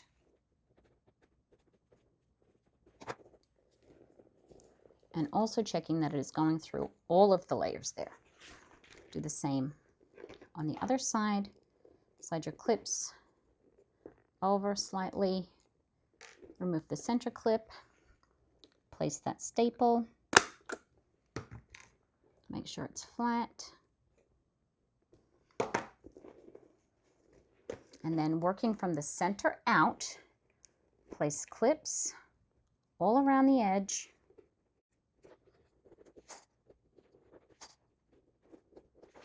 I like to alternate from the front to the back to keep it as even as I can. And then working at the side, joining up the side center mark with the center of our zipper tape. Doing the same thing as we did for the center side. I also just have a tiny bit of extra zipper tape here. I'm just going to trim.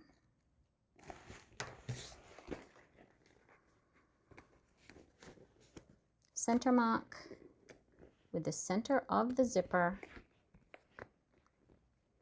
I will put a clip at the center point and then a clip just to the left and just to the right, all the way on. And then I will remove the center clip and I'm going to staple right at that point. Make sure the prongs are flattened. And the same on this side. The center mark with the center of the zipper.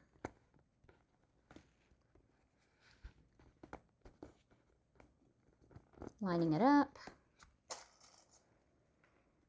One clip in the center,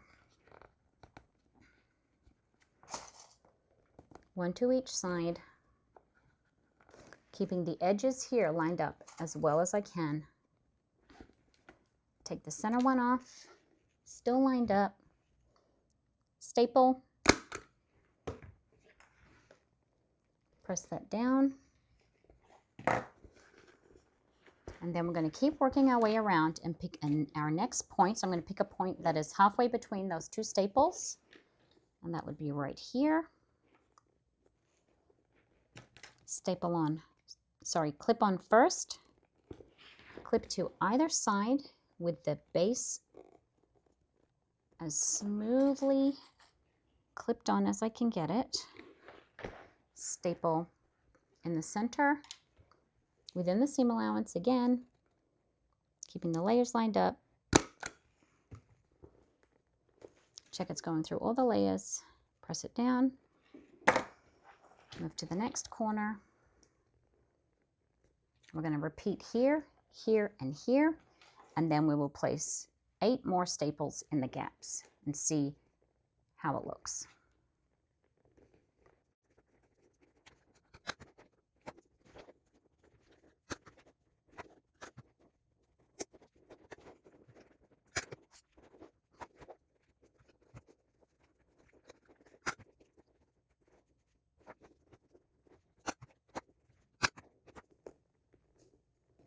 It may seem fairly labor intensive to be putting all of these staples in, but it really does help to keep everything in place when you baste your bottom on.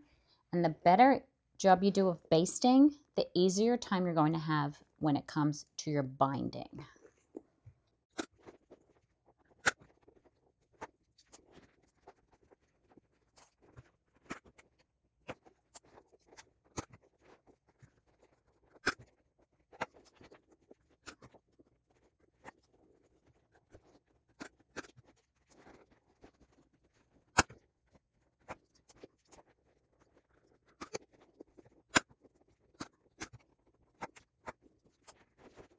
When you're satisfied with your basting, take the bag over to your sewing machine and you're going to sew inside the bottom of the bag at 1/4 of an inch. And I really recommend using a narrow presser foot to sew that 1/4 of an inch seam allowance. Starting in a straight section of the base, you're going to sew all the way around at 1/4 of an inch, being careful of your staples and going nice and slowly, especially at the corners where the base wants to pull away from the main body of the bag.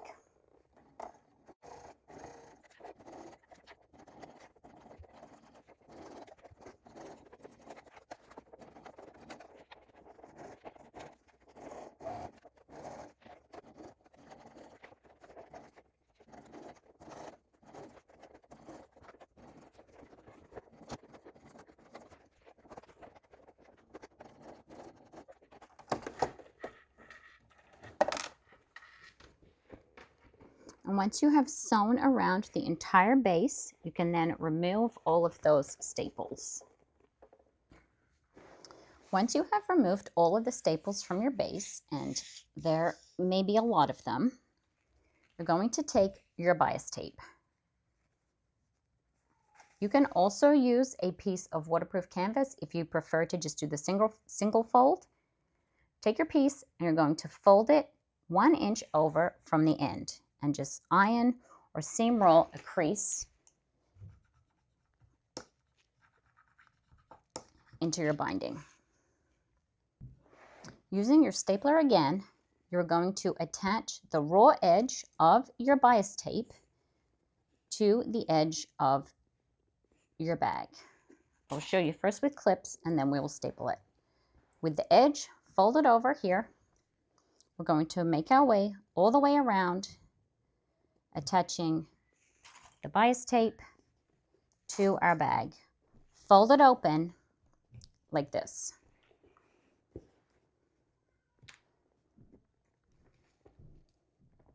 You're stapling again within your seam allowance. And making sure that any prongs are folded nice and flat so that you don't damage your machine or get it caught in your feed dogs.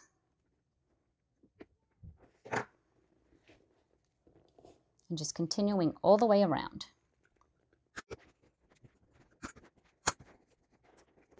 I like to use 2 clips and then staple between the clips as I go. But just be careful when you get to the bulky parts near your zipper.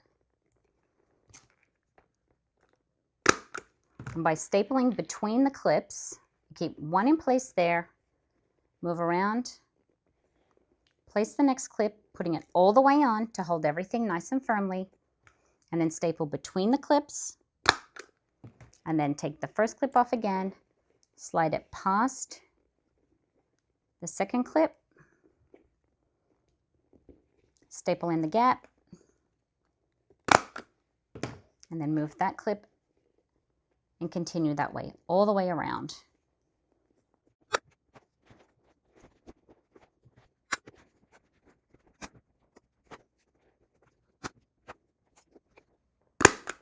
And when you get back up to where you started, you just want to have an overlap of about 3/4 of an inch. So just trim your bias tape there. We're going to take this over to the sewing machine and we're going to sew with the bias tape down on the machine and sew around inside the base of the bag at 1/4 of an inch. Something that I like to do at this point is switch my thread color out to a color that matches the exterior of my bag so that any visible threads will blend in with the bag vinyl. So I'm going to switch out to pink thread. Even though this is blue and my bias tape is blue, I'm going to switch out to a pink thread for both my top and my bobbin thread. And then once again, basting at 1/4 of an inch, all the way around with the bias tape down on the machine.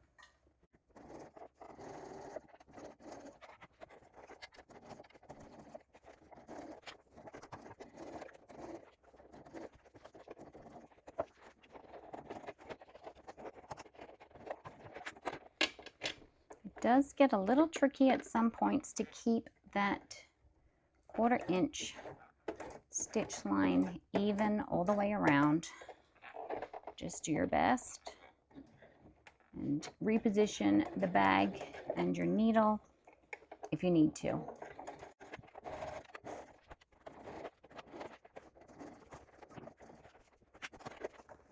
Just going to go back and just start that curve again because it's just shifted a little more than I would like.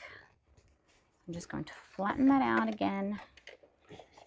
Just start again. You really want to have it right on your basting layer so that when you sew the binding on for the final go around, you know that you're getting as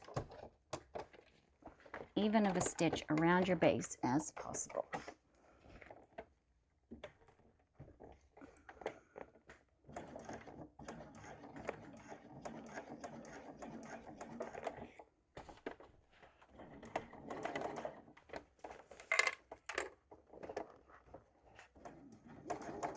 Just coming up to that zipper, so I'm just going to take it very carefully over that. Make sure that the base is smooth underneath.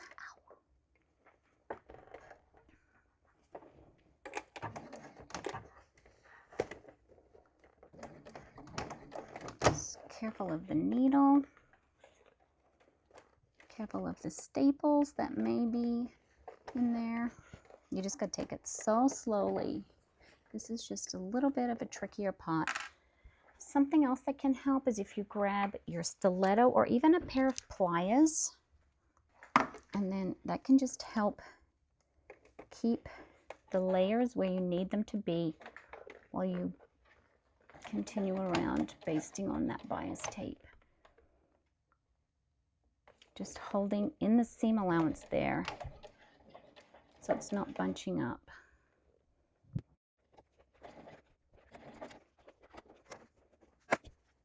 Let's use just a stiletto to keep things out of the way. We are so close. We are nearly around. Now, we do have one more go around to do after this, but we're getting there. Let's try to smooth that base out.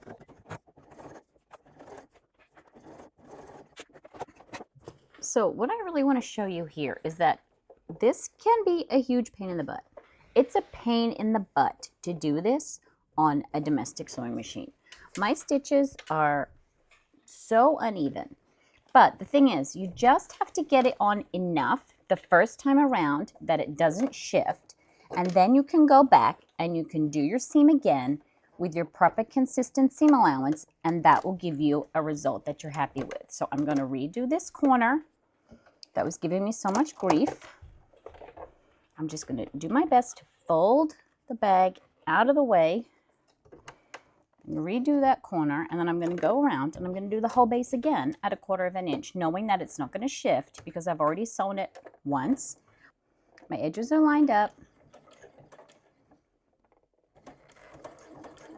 My binding is attached. I can take all the staples out. I can move all the clips out of the way, and then I can sew it again properly in a way that will give me the nice shape to the base that I'm happy with.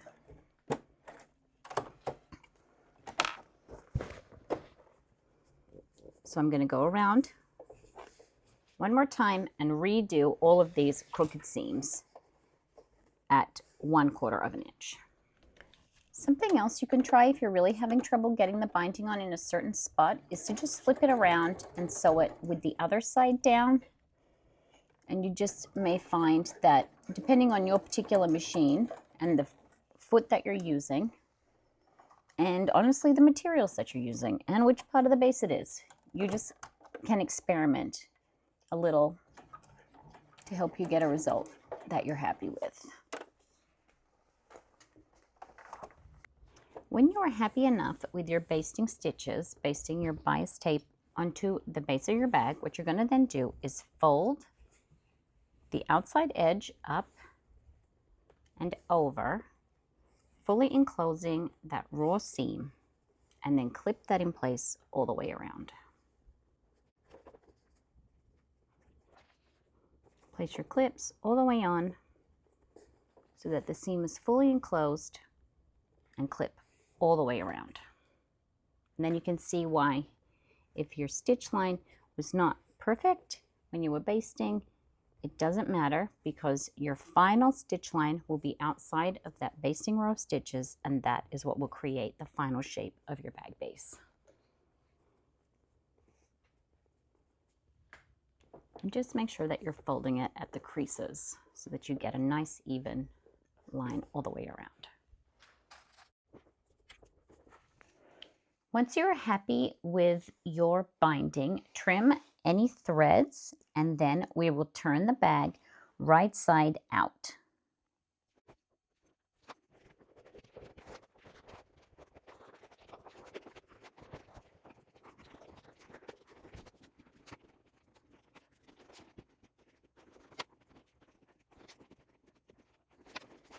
Roll out the base of your bag where the binding is to get the proper shape. And if you have wrinkles in your exterior here, this would be the opportunity to try to press that from the wrong side if you wanted to, or use a protective material over the top there to just smooth some of the creases out if you have some from when you turned your bag.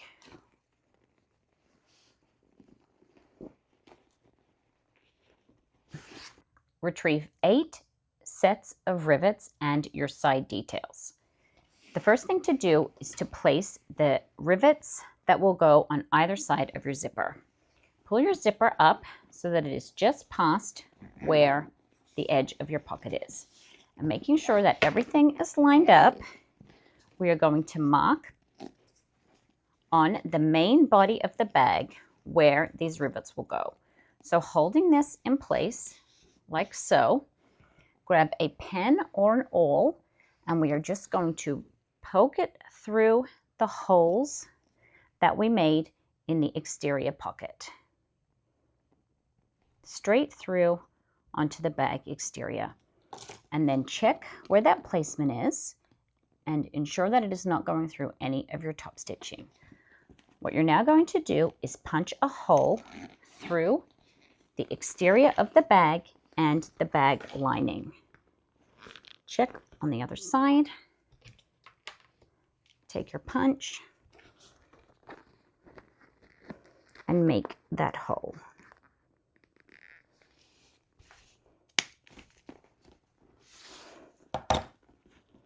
One hole on either side of your zipper.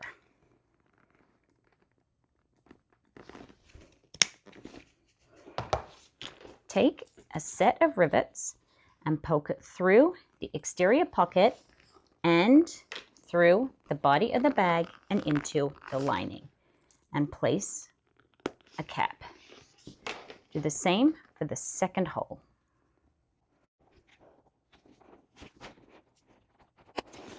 Then go ahead and set those rivets.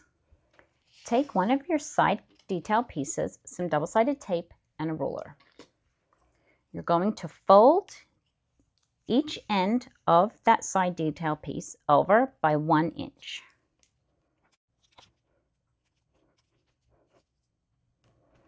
And press it down with the double-sided tape. Using your ruler, mark a point that is 1/4 of an inch in from the end and centered on that side detail piece.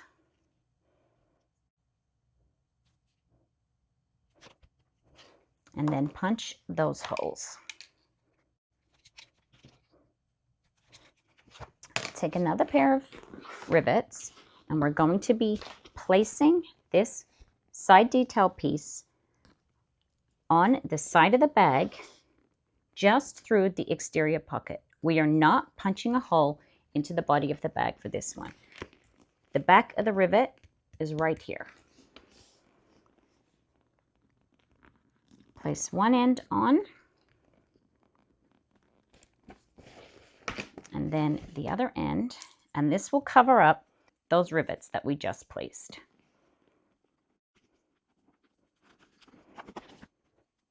And then go and set those 2 rivets also. Then repeat those same steps for the other side of the bag.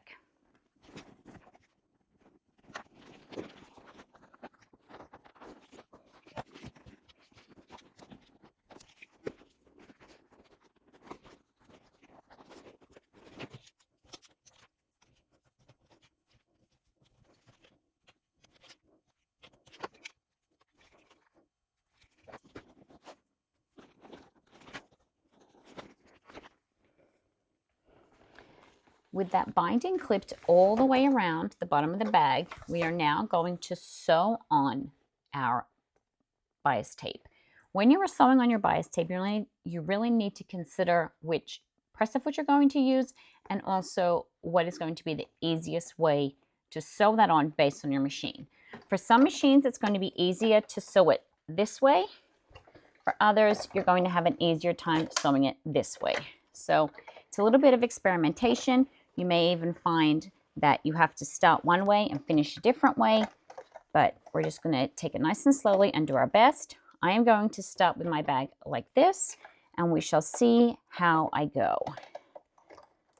Another thing that you can do if you don't want to have all of these clips in the way is use double-sided tape or some fabric glue to glue down or tape down that bias tape.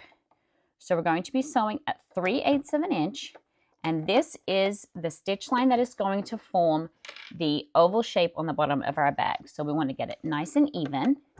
Something else that I recommend when you are sewing on your bias tape is that you use a thread color that matches the exterior of your bag as opposed to one that matches your bias tape.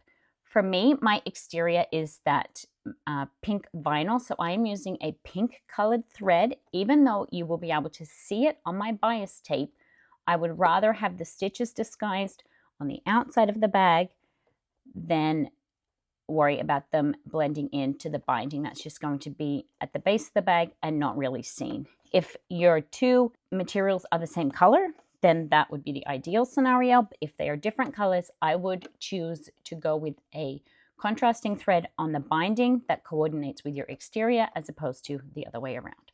And we're just going to take it nice and slowly to get a nice even stitch, lining up with the edge of our bias tape using 3/8 of an inch as our seam allowance.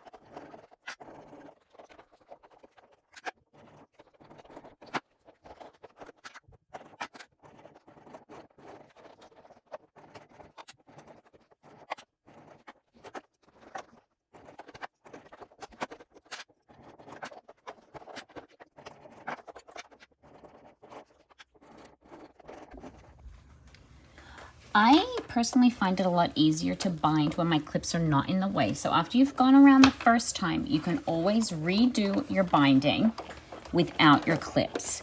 The glue or the double-sided tape options also will help you if you find that easier without the clips in the way.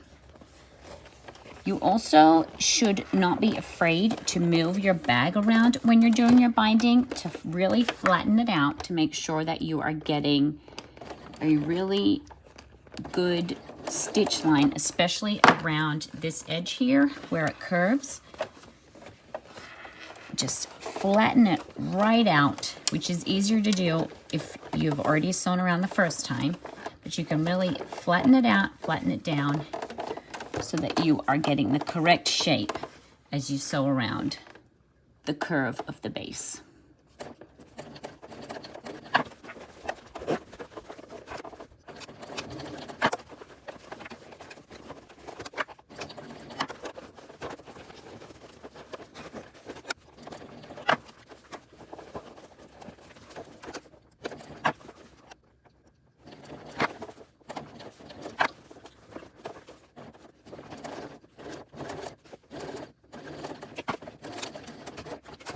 The last thing that we need to do is to put on our strap. You will need your strap, your adjustable sliders, strap ends, and your rivets. Working from the back of the bag, with your strap handle at the top and the side of the strap that will be the upper part of your strap facing up. You're going to thread the raw end of the strap through the rectangle ring on the handle on both sides. And your strap will sit like this at the handle. Take one end of your strap and you're going to thread it through your adjustable slider. And slide that up your strap.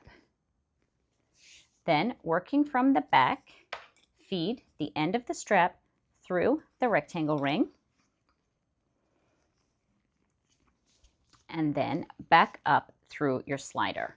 I like to do this by pushing a loop through the slider so there is some room and some slack there. Folding it wrong sides together, around the rectangle ring, through the bar here, and all the way through. We're not going to set that yet.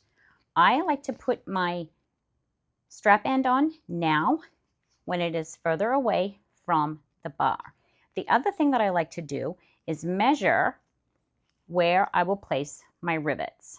It's kind of tricky to punch the holes and place the rivets when it is all tucked in up here. You can do that if you like, but I find it's easier if I do it when it is further away. So the first thing to do is work out where I want my rivets to be. You can choose if you want to use one set of rivets or two sets of rivets. I'm going to place 2 sets of rivets. So looking at my strap, I can get an idea of where I want my rivets to go, but I am not punching any holes yet. I'm going to mark where I want them to be, considering that I'm about to put my strap end on, so I don't want them to be too close to my strap end. So I would like to have one about here. Make sure it is centered up on my strap. Oh, that's pretty good. I'm going to place a second rivet 5/8 of an inch up from the first one, also centered. And then I'm going to take this off. Fold it where that crease is, and then I'm going to punch those holes when it is off the bar. I like to place a clip to keep the sides lined up,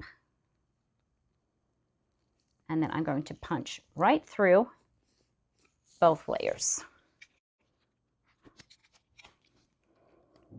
Then, to make sure that it is the same on the other strap, I'm going to use this strap end as a template. Pull out the unpunched strap end, lay them together, clip those also so that it's nice and secure. And then I'm going to punch 4 holes that will perfectly match the holes on the other strap. Just make sure that the edges are lined up. If you're concerned about them not lining up, you can always just use your pen by poking your pen through the holes like that, and then punch the holes that way. I find if I use a few clips to keep everything aligned, it usually works out all right. Punch those holes in this strap also.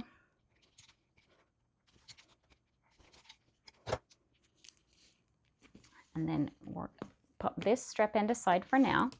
Coming back around here, making sure that we've got our positioning right. We're going to tuck it back around through the slider.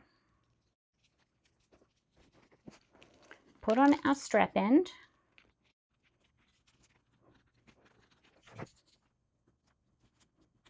Slide it back. Fold it over. Put the rivets through the holes that we made earlier. Caps on.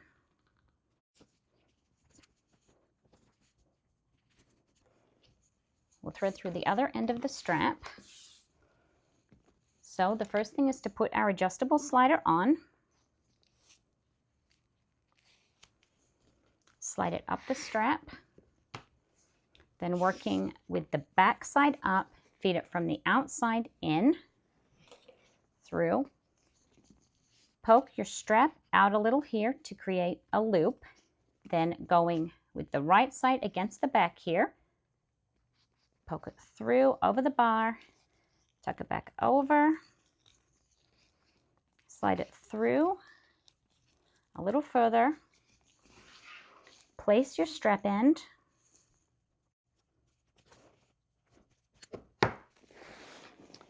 pull it back, fold it over, grab your rivet sets, poke them through the holes that we made earlier.